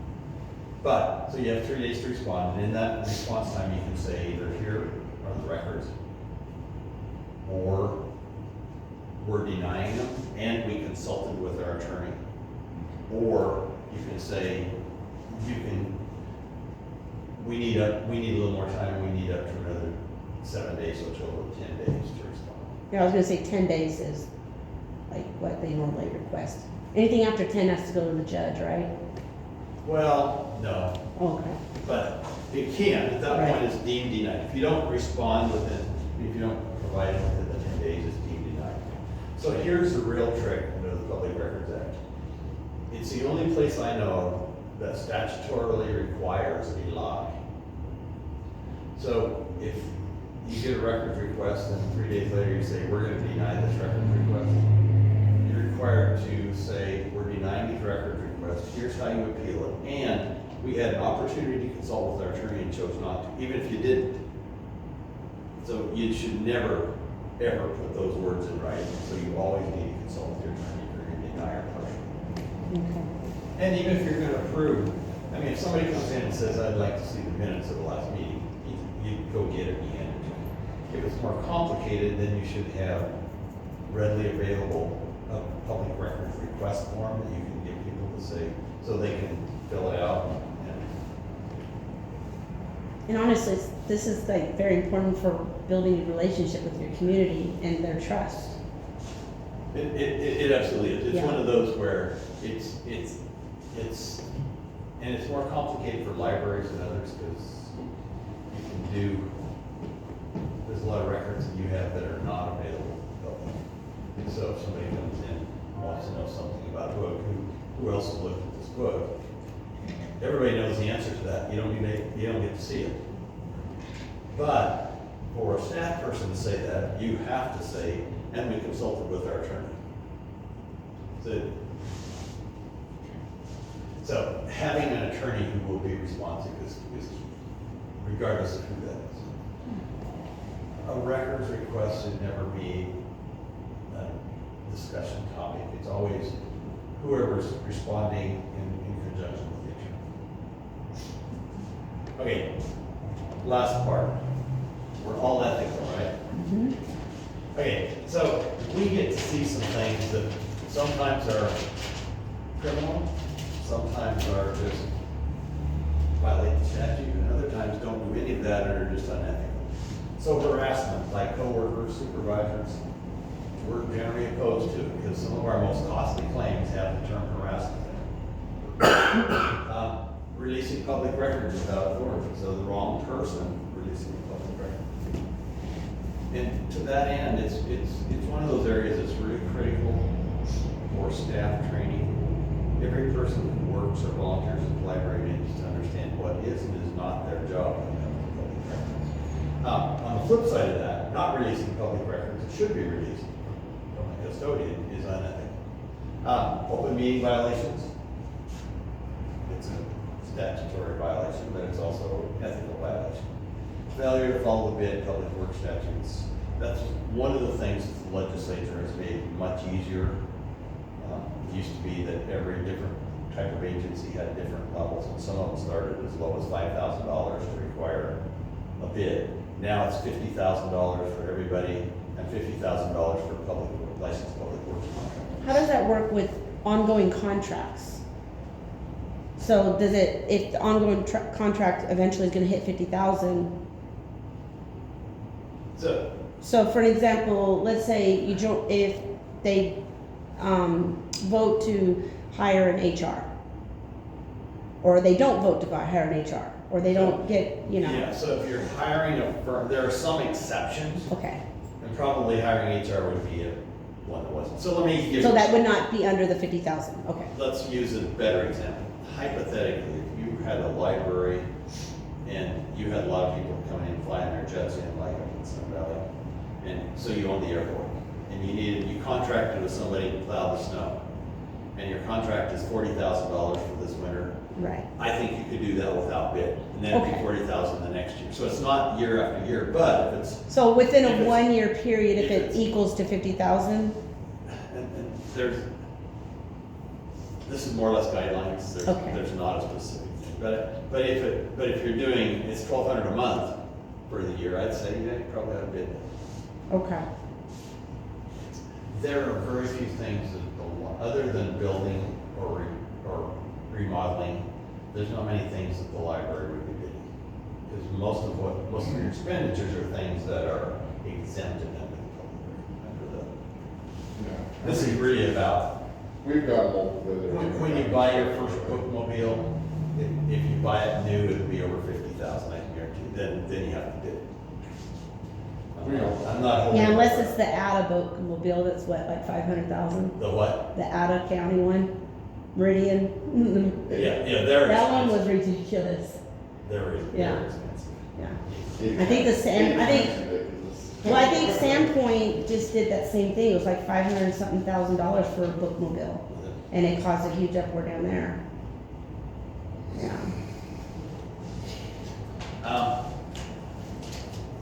Failure to disclose when you have conflict of interest. Again, for library directors, that's not gonna be as common as it is for others if you're not involved in land decisions. That's where they go on the street. Misuse of public funds, it's a crime, it's also unethical. Use of public gas cards, we've seen that, where that was actually the policy of some of our members is, you know, you're traveling for us, you're driving your own car, rather than pay mileage, we'll just give you the county gas card. Yes, it may be cheaper, but it's not transparent, so don't. And overstatement of expenses, that's kind of tied to per diem. And we have a lot of our members who actually use per diem. So let me give you an example. This past 7-10 days, I've been traveling around the state with the Association of Idaho Cities doing their fall training. And I did a big part of that. So let's assume we have a per diem, which we didn't, which we don't. But most of the places that I stay, with the exception of this week where we're staying at the resort, which is crazy. But anyway, that's a personal problem. I'd rather stay in most any place in the state other than, I can't say that out loud. But that's not my favorite place. Don't worry, I'm not recording. It's not. It's not. I mean, it's just, I'm more comfortable. Anyway, that's, but if we had a per diem, and I said, well, I've been gone for 6 days doing this training, and my per diem is, you know, $40 a day for breakfast, lunch, and dinner, and I turn in for that, and I have breakfast at the hotel most mornings, and the association provides lunch for all the attendees. So I turn it in for the full days, that's overstatement of expenses. I know one public official who lost her position and was currently charged with less than $50 doing it. Wow. Then she resigned. It was an elected official who then resigned. Presenteeism, you don't need to know about that, that's one I made up. Getting presents? No, well, that's 2 slides ahead. No, presenteeism is, absenteeism is when your employees don't show up. Presenteeism is when they show up and spend all day on social media. Which is the single, across the nation, probably across the world, the single largest waster of Yep. employee time. Bathroom breaks. Now, for those of you that are board members, you know, you can get every board member to be on social media the whole time, and it's okay. So Ethics in Government Act describes conflict of interest as when something you do in your public life affects your private financial benefit. And it doesn't say this, but or detriment of you or member of your household or a business associate. And to make it more confusing, different statutes refer to different relationships.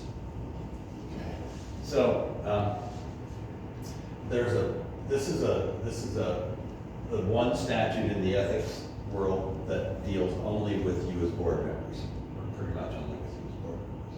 And it's a statute that doesn't work across the state very well.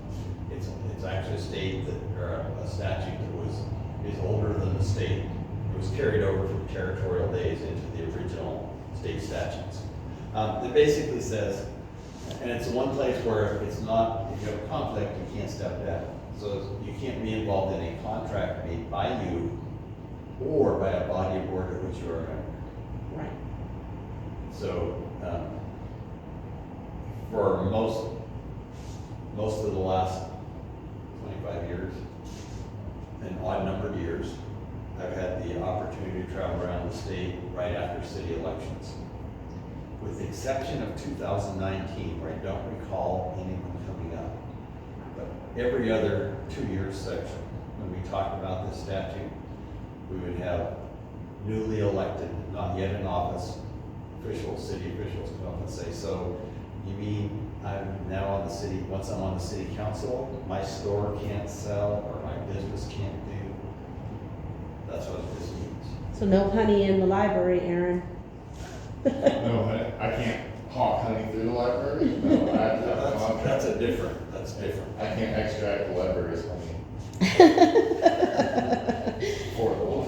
That doesn't sound right, Aaron. So are you the honey person up here? Yeah. Well, So, well, do you have, so my sister's place down in Naples, Lizwood, do you do that honey there?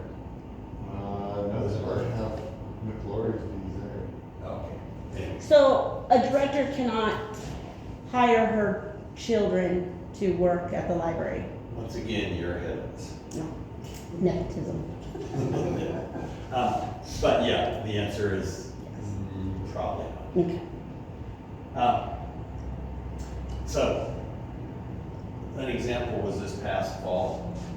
There were two city officials that spoke to me after hearing about this. One was someone who had a contract with the city that netted him $29,000.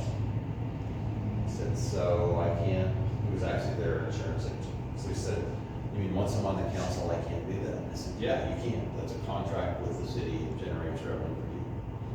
And he said, okay, I'll think about this. And I talked with the city later.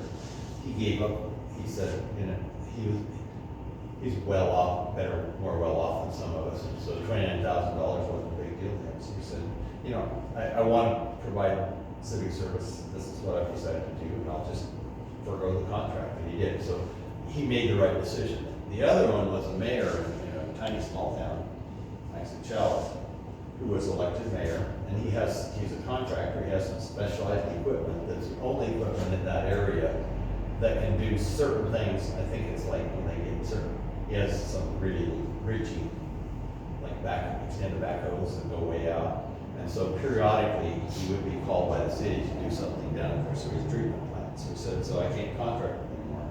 Right? I said, yep, you can. He said, well, can I still do the work? I said, yeah, you can do the work, you just can't be paid. He said, well, that's not a big deal. He said, it's only a couple hours, once or twice a year, it's not a big deal, I'll just donate that time. So you can always do the work, you just can't be paid.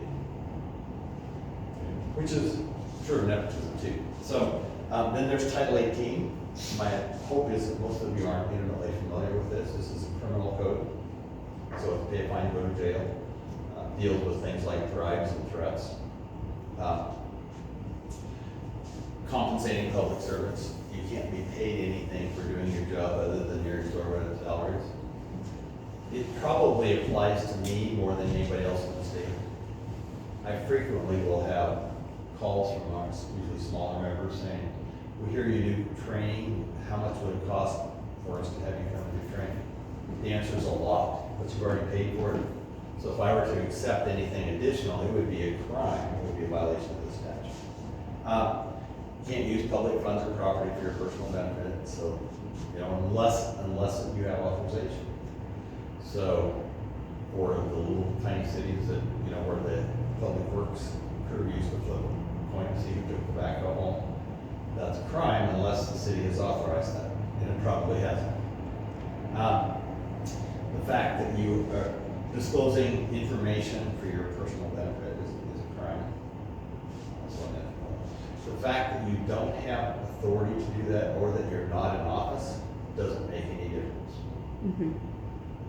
And so an example of that, several years ago, well, about 6 years ago now, there were 2 new commissioners elected in Ada County. And on the campaign trail, they got to know each other and they got talking about what they're gonna do. And so they decided there's this one department head that neither of them liked. So first day, they're sworn in, selected chairman. The next item is, this person's fired.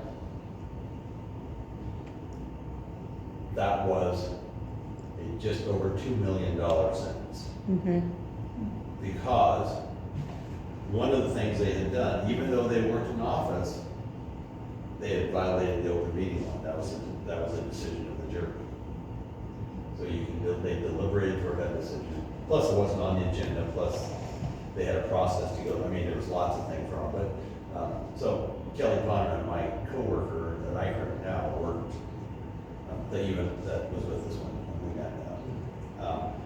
She was the Dade County risk manager at that time. So she got to authorize the checks, so she gets to see it. It was over $2 million that sentence.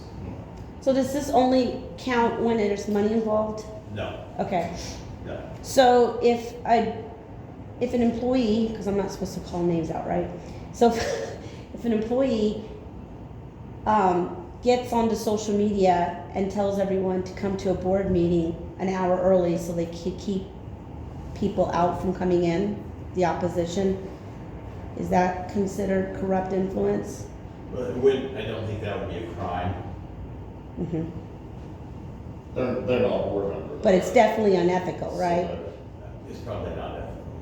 Okay. On the other hand, sending out things saying y'all come is not a bad idea, but if you send it out specifically, I mean. Say an hour before and what the fire code can handle. We did this for the training this week because they got really poor training. I mean, really poor response to, because it was an urban land use thing, and everybody says, well, we're not urban. Well, it really wasn't that. So last minute, the association sent out another thing saying, y'all come, this is Jim's last gig, you need to see him before he goes. And so that increased that did increase the participation level. But yeah, so In a positive way, though. so that would be a bad example. Yeah, very bad example. But Yeah. probably not. It wouldn't be a criminal. So you can't accept gifts because of your public position that are worth over $50 in value, or any gift of any size that would undermine your official impartiality. Again, that's not highly likely for your board. It's more of a issue, and even there's probably more of a perception in the land use development world where it is, and in those who buy large pieces of equipment. So the gift needed to be a $51 gift card. I mean, it could be other things. So I had a call from a highway district, or a county road and bridge supervisor, not this county, it was far away. He called me and said, so I've got this really great opportunity. The good news is it's not gonna cost the county a dime. Okay, so whenever I hear it's not gonna cost the county a dime, I start to get suspicious. So he said, so one of the companies that we buy a lot of yellow equipment from that doesn't say CAT on it, has a major parts distribution center for the West in Phoenix. And they've invited me down, and they'll pay for my flight and hotel, meals, probably some entertainment. He hopes his wife doesn't find out about all those things. And he said, and I think it would be really good for me to go, and it's not gonna cost the county a dime. So he said, what do you think? I said, well, I think it violates the statute, because it sounds like a lot of personal benefit. He said, it may be beneficial for the county for you to see how that system works, but the county should pay for it. And I said, but it doesn't matter what I think. And I'm an insurance guy. I can't spell insurance, but I'm still an insurance guy when I need to be. And I said, the real answer is, what does your prosecutor say? He said, well, I already asked him, he said I couldn't go. Given the fact that it's a crime, and the prosecutor said you can't go, where do you think he would stay? It's like asking Dad. Yeah. Mom. And they talk, you know? So, yeah, I mean, so it may be other things as well. So we and others, including the Attorney General's office, have kind of divided this into this. Because there's some things that we all like to do. So when you go to a conference, frequently there'll be vendors that have raffle things that are raffle. You know, you go to each vendor and you put in your card or raffle thing. And so we have determined that that's not given because of your public position. It's truly random, and if you win the cap jacket, you get to keep it. I've only been going to cap lunches for 5 years. I've never won the jacket, so a little bit better there. They didn't have jackets anymore because of this one. You're right. Because You can get a hat. You can get a hat, but not a jacket. Keychains. Yeah. So this gets to the relatives. So no public official may hire or recommend, be involved in the hiring in any way of their relative within the second degree of consanguinity. And if you wonder what that is, look at the Attorney General's website. Basically, it's first degree is those I live with or have lived with. My siblings, my parents, my children, my spouse. Second is the next layer out, it's grandparents, grandchildren, aunts and uncles, nieces and nephews, first cousins. So that's kind of who is in that category. So nobody, so this gets to your question, could the library director hire his relative?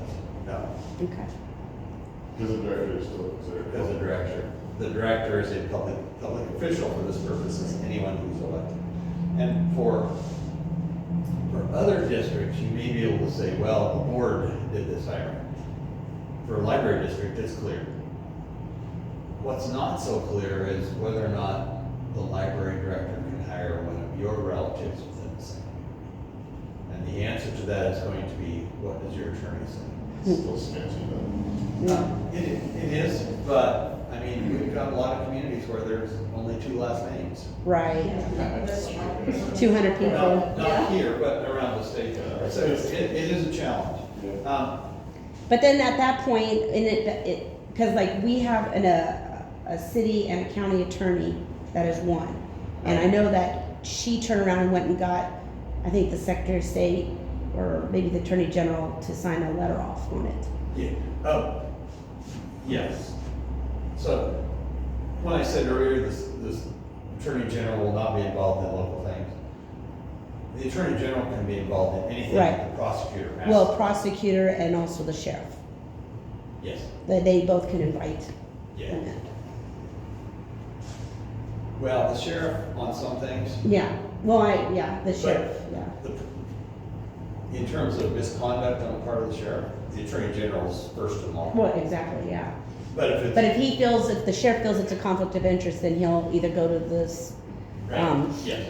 Idaho's troopers, state police, or they'll go to the attorney Oh, general. absolutely. You can go to other Yeah. agencies to investigate, and routinely does it. So, the reason I say it's not clear for you as a board is because the statute specifically says that no relative of a county commissioner or the mayor or city council can be hired while they're in office. Even though this, like with you, the statute also specifically says commissioners can't tell the sheriff or the clerk or the assessor or the treasurer who to hire, but they can't hire their relatives. And it's specific for only cities and counties. So for other districts, the correct answer is look at the situation with your attorney and make a decision. It'll probably never come up, but if it does, that's the correct answer. Now, if the relative is there first, then they get to stay. So hypothetically, if my niece worked for the county and another of my niece's husbands was running for commissioner, whose name was Ben, and he was elected. she Would he would need say, to declare it though, No. so the electors can, no? Okay. No, because it's not about him, it's about the employee who's already there. Okay, So if you want to know, I'll tell you who it is. It's Kate that works in the treasurer's office. Is my niece. And Ben is married to another niece. But it's clear, the statute specifically says she gets to stay. She couldn't be appointed to a new position, so she couldn't go over and be hired by the sheriff, but she could continue in that position and get regular raises the same as everybody else. okay. So, this is Title 18, paid fine, go to jail. Misusing public funds, the statutes are much more punishing. So remember, this one is up to $1,000, up to a year in jail. Stealing over $300 or any money if you're charged with is up to $10,000, minimum year in jail and deportation. So if you get desperate, go knock off the 7-Eleven like everybody else and don't steal from the library. That's my good advice. So under 300 is not punishable? No, it's punishable. Okay, It's a $1,000 fine, a year in jail. okay. It's a misdemeanor, not a felony. You have to Yeah, move it's a to a misdemeanor, different not state a- to have that. Right. It's what? I said you have to move to a different state to have that be not punishable. Yeah. So a director couldn't, Preferably another Like country. California. You have to speak Canadian, eh? can a director use, I think California has that law. can a director use library funds to personally join an association? Yes, Okay, should be approved by the board, but yeah. to be approved by the. So I don't know what, I mean, so an example of that was, I'm not now because we have an HR person, but I was an employee, not a director, but as an employee of ICRMP, I joined SHRM, Society for Human Resource Management, because they have a lot of resources that I used when I was doing more HR stuff. So that, I mean, so that was a person. Even though it's work related, it was the membership was personal. So you had to use your own money? No, Oh, you used the company's money, but you had to get them to approve it they first? approved it, yeah. Okay, so from March 24th to May 19th, that's too long of a gap then, yeah, okay. Sorry, thinking out loud. Okay, so I don't answer. But it was a personal benefit also to me. Mm-hmm, I should, it was, I mean, not that I used it, because I don't go around doing HR training in for personal, I mean, the only training I do is like. right, Now, that may change next year, but I'm no longer a member. mm-hmm, Actually, that will change, because I just got my first request to do a training when I'm no longer with ICRMP, so I'll just be a volunteer. You can't use public funds for a ballot issue or promote a candidate. That's probably not a big issue for. Well, I mean- It comes up, when it comes up is if you're looking at an override or a bond election. That's Yeah, what- so if we were passing a levy, we could not use public funds to advertise You cannot. for And library. and it's a no-win situation. Because if you were to look at a levy mm-hmm, or even expansion of the library, are you countywide? Yes. So it's not it's not an issue, but many library districts or fire districts are not countywide, so they're looking at expansion. And that's a vote of the people. So anytime you have something on the ballot, you're required to provide information. So how do you provide information that says what you're gonna use this money for without it looking like it's promoting? I mean, it's a no-win. right, Because the people who support it think it's gonna be too negative, the people who are opposed think it's too positive. I mean, if I were king for a day, heard that a number of times, I would have that drafted by somebody other than the agency. so interviewing inside the library with media, would also be while you're working, is not a good thing either, because you're using public funding, you're using the space. Interviewing about, A recall, which is under the election. Well, Statutes. usually public. yeah, the answer is, it's all muddied up. And So also, here's- yeah, and also but- making flyers But the other question, yeah, making flyers would be not, and putting them on the front desk, Okay. yeah, okay. I mean, making flyers at the library expense would be generally Okay, good. So the other question that comes up, and it comes up frequently this time of year, is say there was a group that wanted to hold a candidate forum, can you hold them at a public place? Or if somebody wants to do a candidate thing, and the answer okay. generally is, as long as if your policy allows anybody to use it for political purposes, you can. We would frequently see like the town hall meetings around that are High held in school. courthouses and schools, and so as long as they invite both parties or both candidates equally, then we can do that. So this is a old statute, but it's in a new location, it's been souped up a little bit, so we don't know a lot of the answers. I think the biggest question that won't really come into play until 2 years from now is when employees are on duty and they're Mhm. saying who they vote for, is that a problem? right, And so that will come up 2 years from now, because who do we elect in 2 years? President, frankly, that doesn't make a difference. That's irrelevant. Well, we vote for people that really matter, who really matters. Sheriff. The sheriff is the one who has employees who really, really care. So it's gonna be a challenge across the state. Okay. Because frequently we see deputies that get really So involved. it sounds to me like this area really needs to get tweaked better. It's such a grayish, it has so much gray area in it.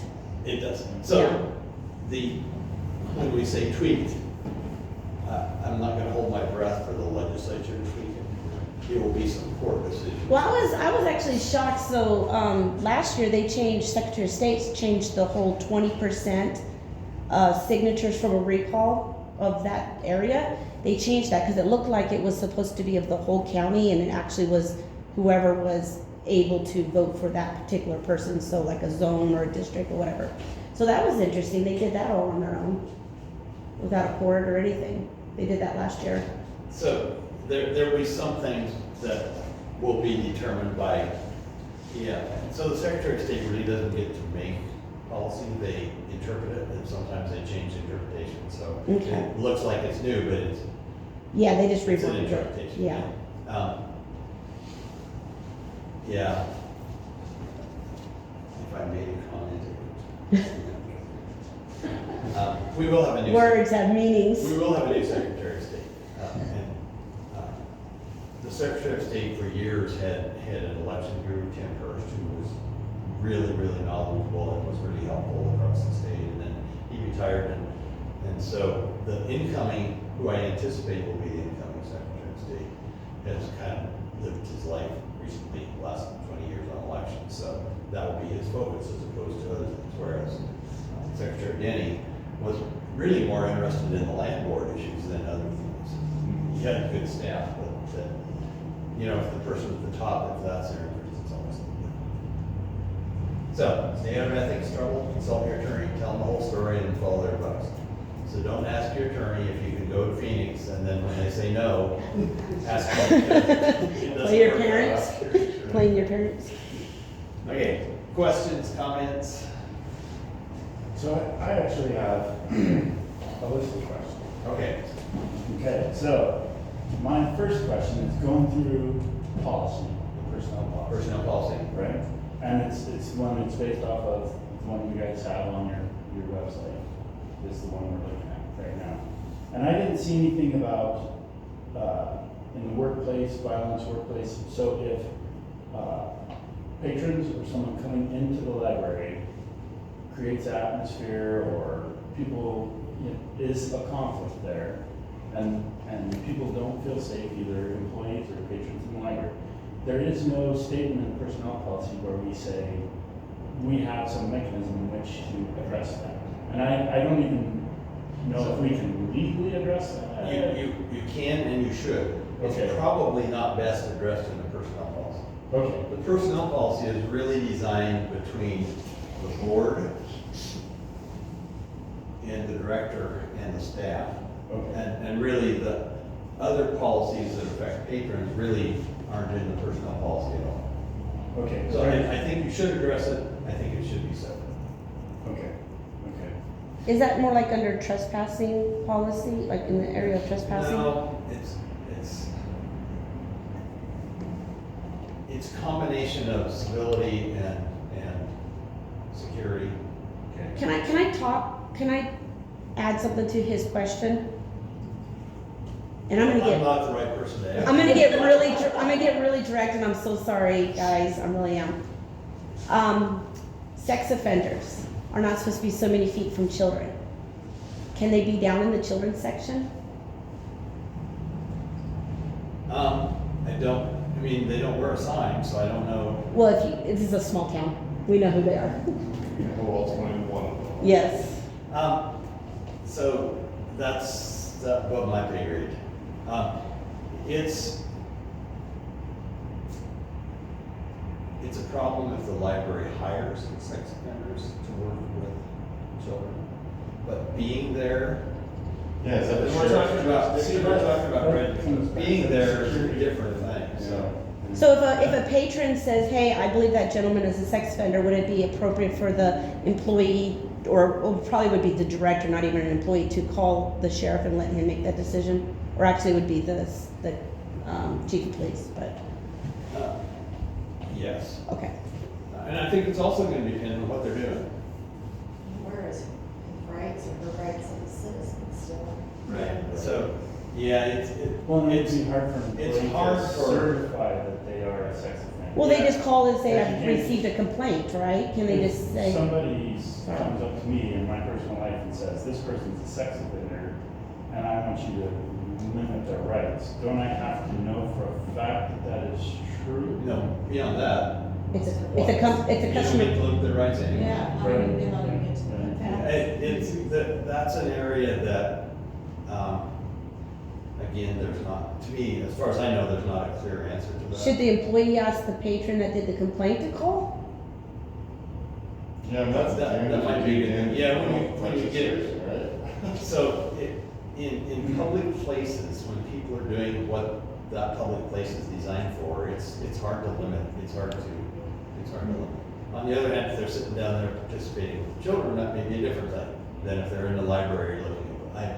So, the whole thing is, I would talk with, I think it would be good to call the police and say, this is happening, just want you to know, and let them know. Okay.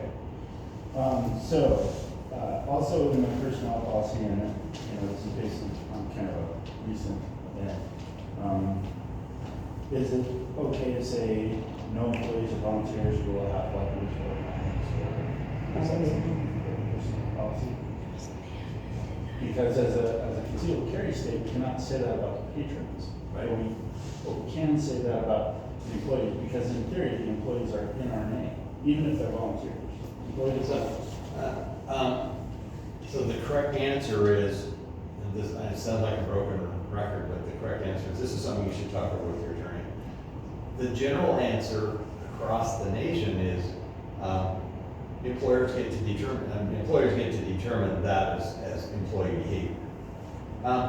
Idaho's statute has the potential to limit that for you As a public. as a public agency.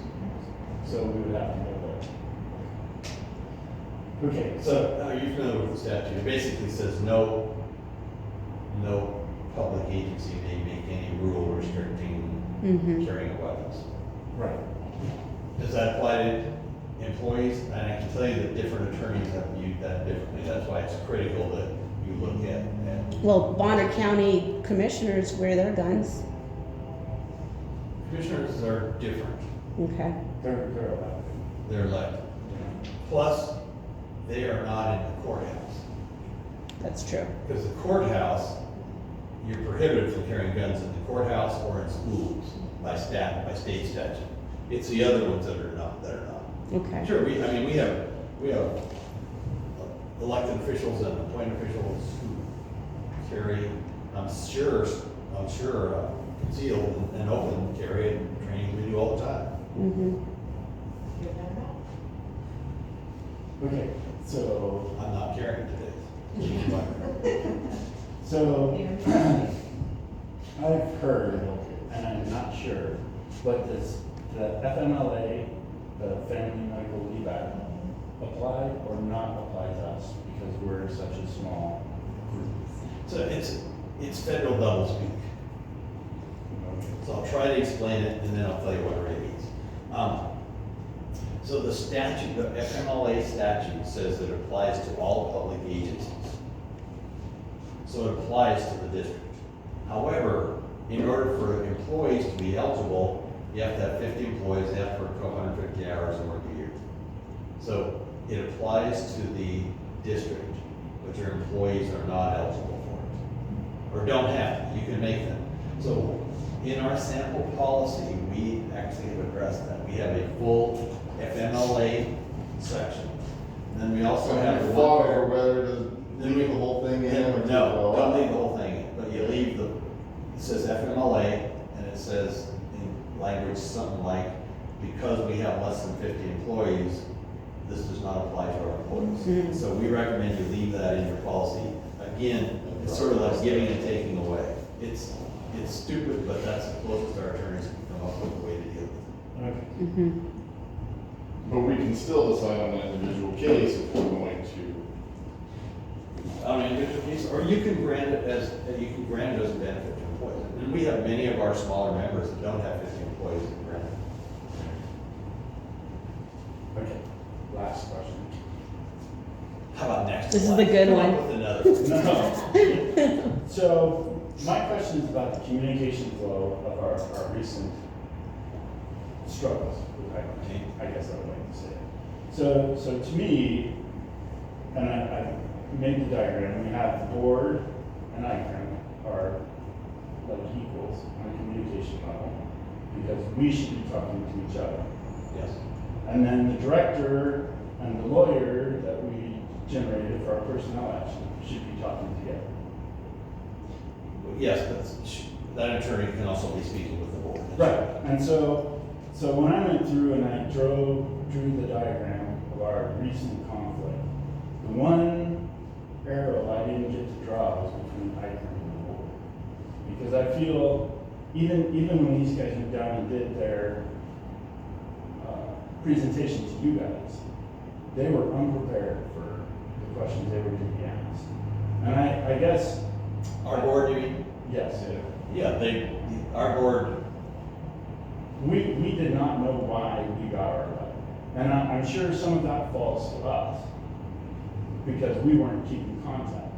But also when the ICRMP was calling, the head of your organization was calling our librarian director, it seems like maybe, and part of the reason we're having this, so who is calling the director? that guy in charge of your. Craig, is Craig?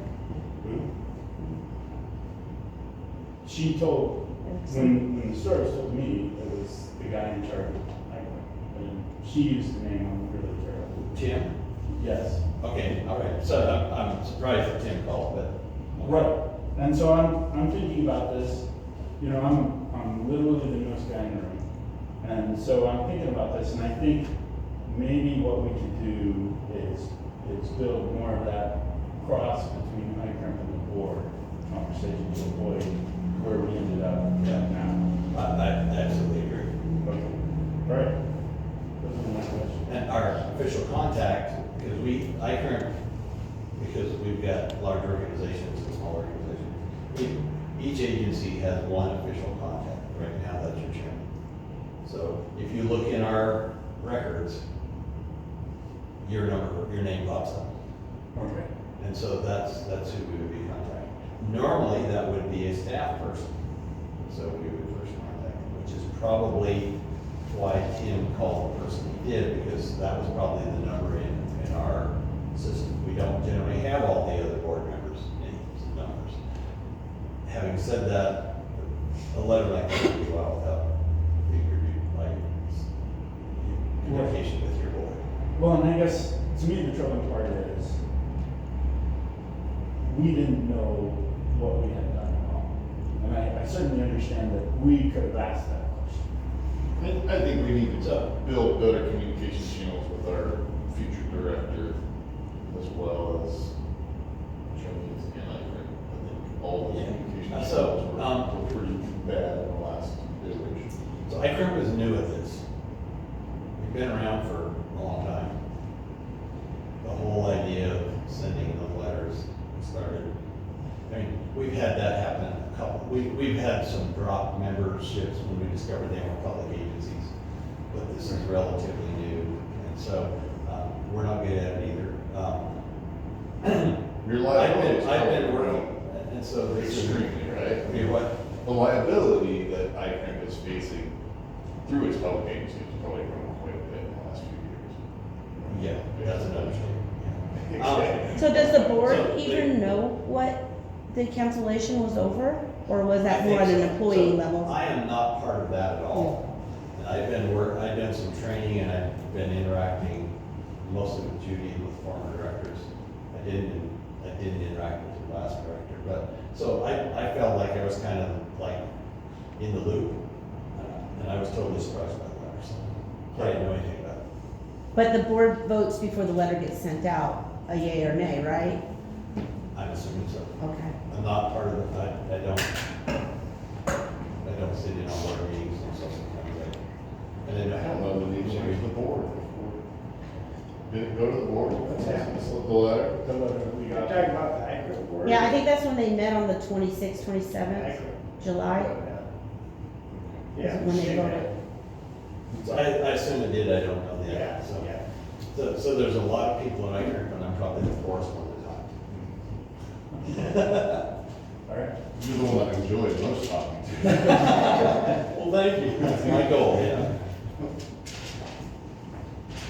And also my goal, and why we met when we did down there and here, my goal is to help our board be comfortable that you're doing this. Absolutely. That's my goal. Great.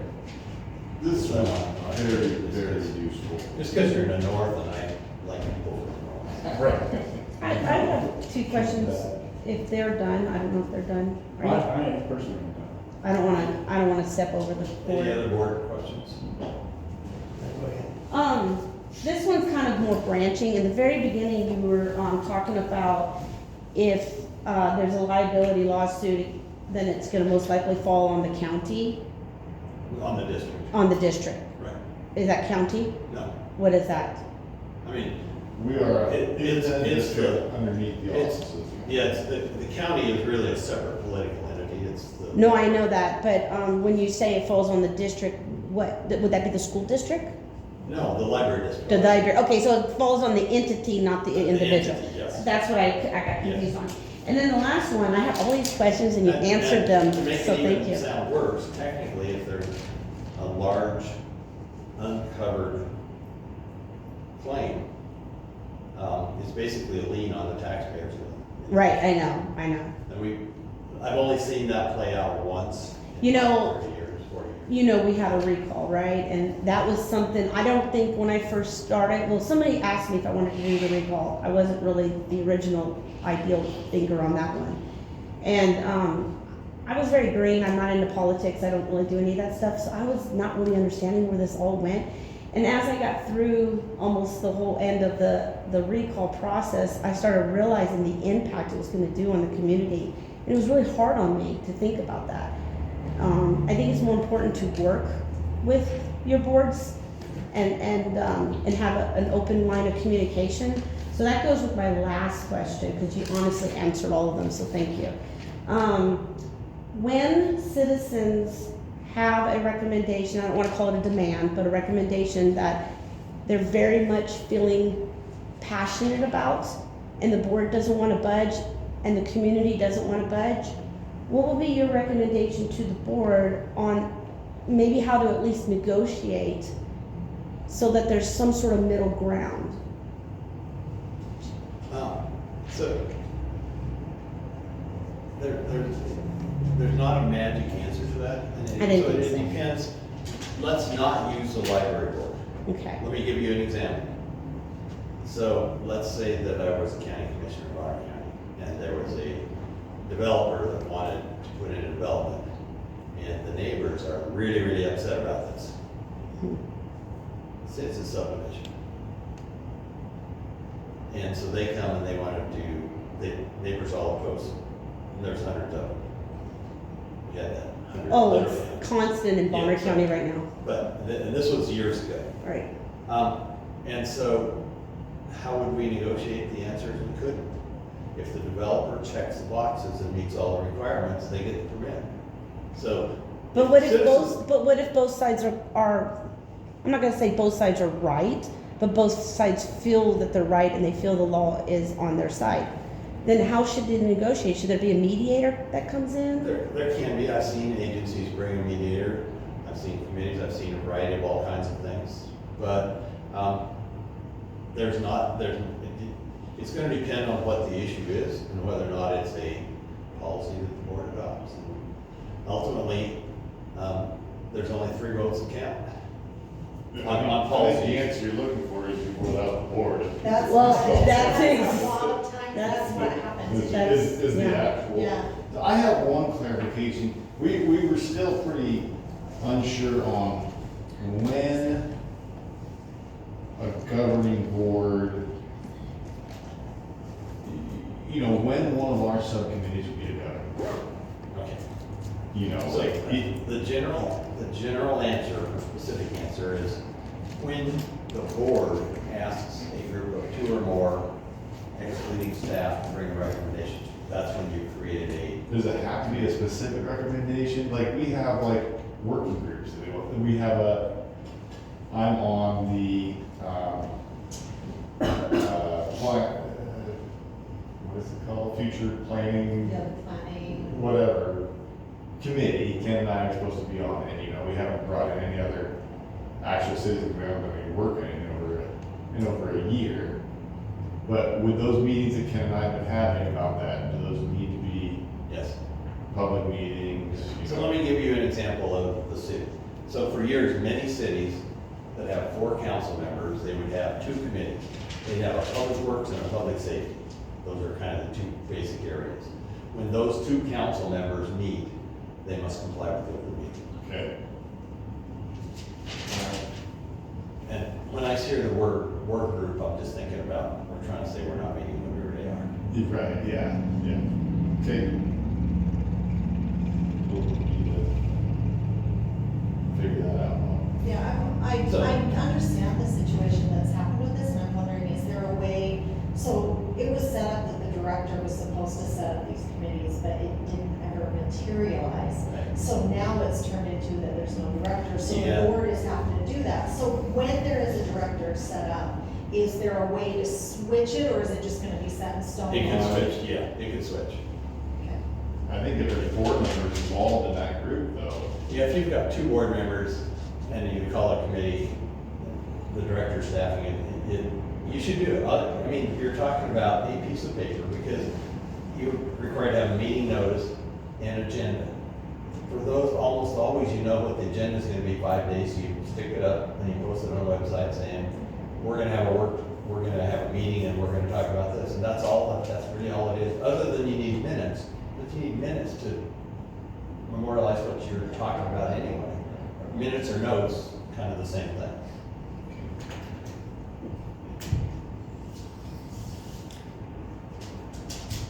I'm gonna figure out where to ask that question right now, get the answer that you give it.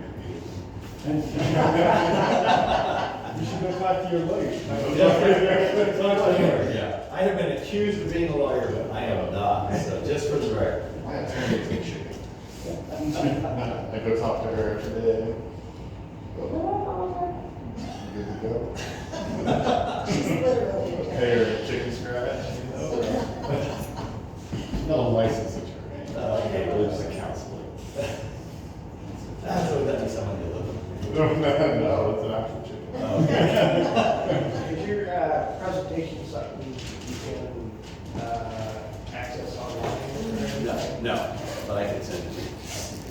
Appreciate it. I think I can. Sometimes we have to put it in a PDF because it won't go this way, but sure. I have it on, I'll have it on YouTube. I'll send you the link, Bob. I'll have the video on YouTube. Yeah.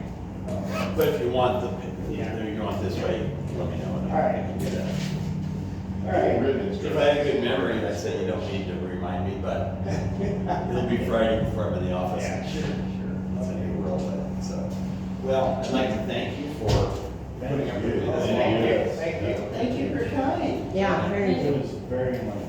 This is what I do for fun, so that's the That's what I Yes. So you said you My wife tells me I'm gonna be working on that pretty soon. I pretty much stick to my We have a list. motion to adjourn. Something like trying to with the school is gonna do the All in favor? open Aye. bathrooms and changing something. Oh, Yeah, I don't know about that. that was like 2 weeks ago. Oh, okay. Yeah. So I, of course, said, well, this is kind of work as a change. Is that how you spell your name? Baby, right? Second. She did it right. Yeah. Nobody does it right. Norris. Norris, okay. Yeah. Okay. Very nice. Oh, excellent. I am confused about the 2 board members can be on a committee. But that is an open committee. We just had to start. It's not a quorum of the full board, but it's a committee, because it's 100%.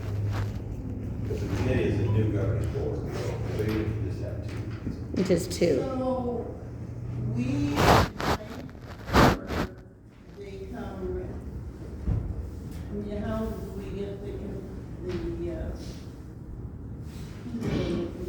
on They just become part of the governing board when you set up. Yeah, you just invite them if there's some people you want to be on it, just invite them. When you set up your committee. Well, man, because the meeting, everybody else can sit and listen, but. Yeah, just exactly like, they don't have to participate in all of this. Yeah. But who are you invited as officially governing members? Well,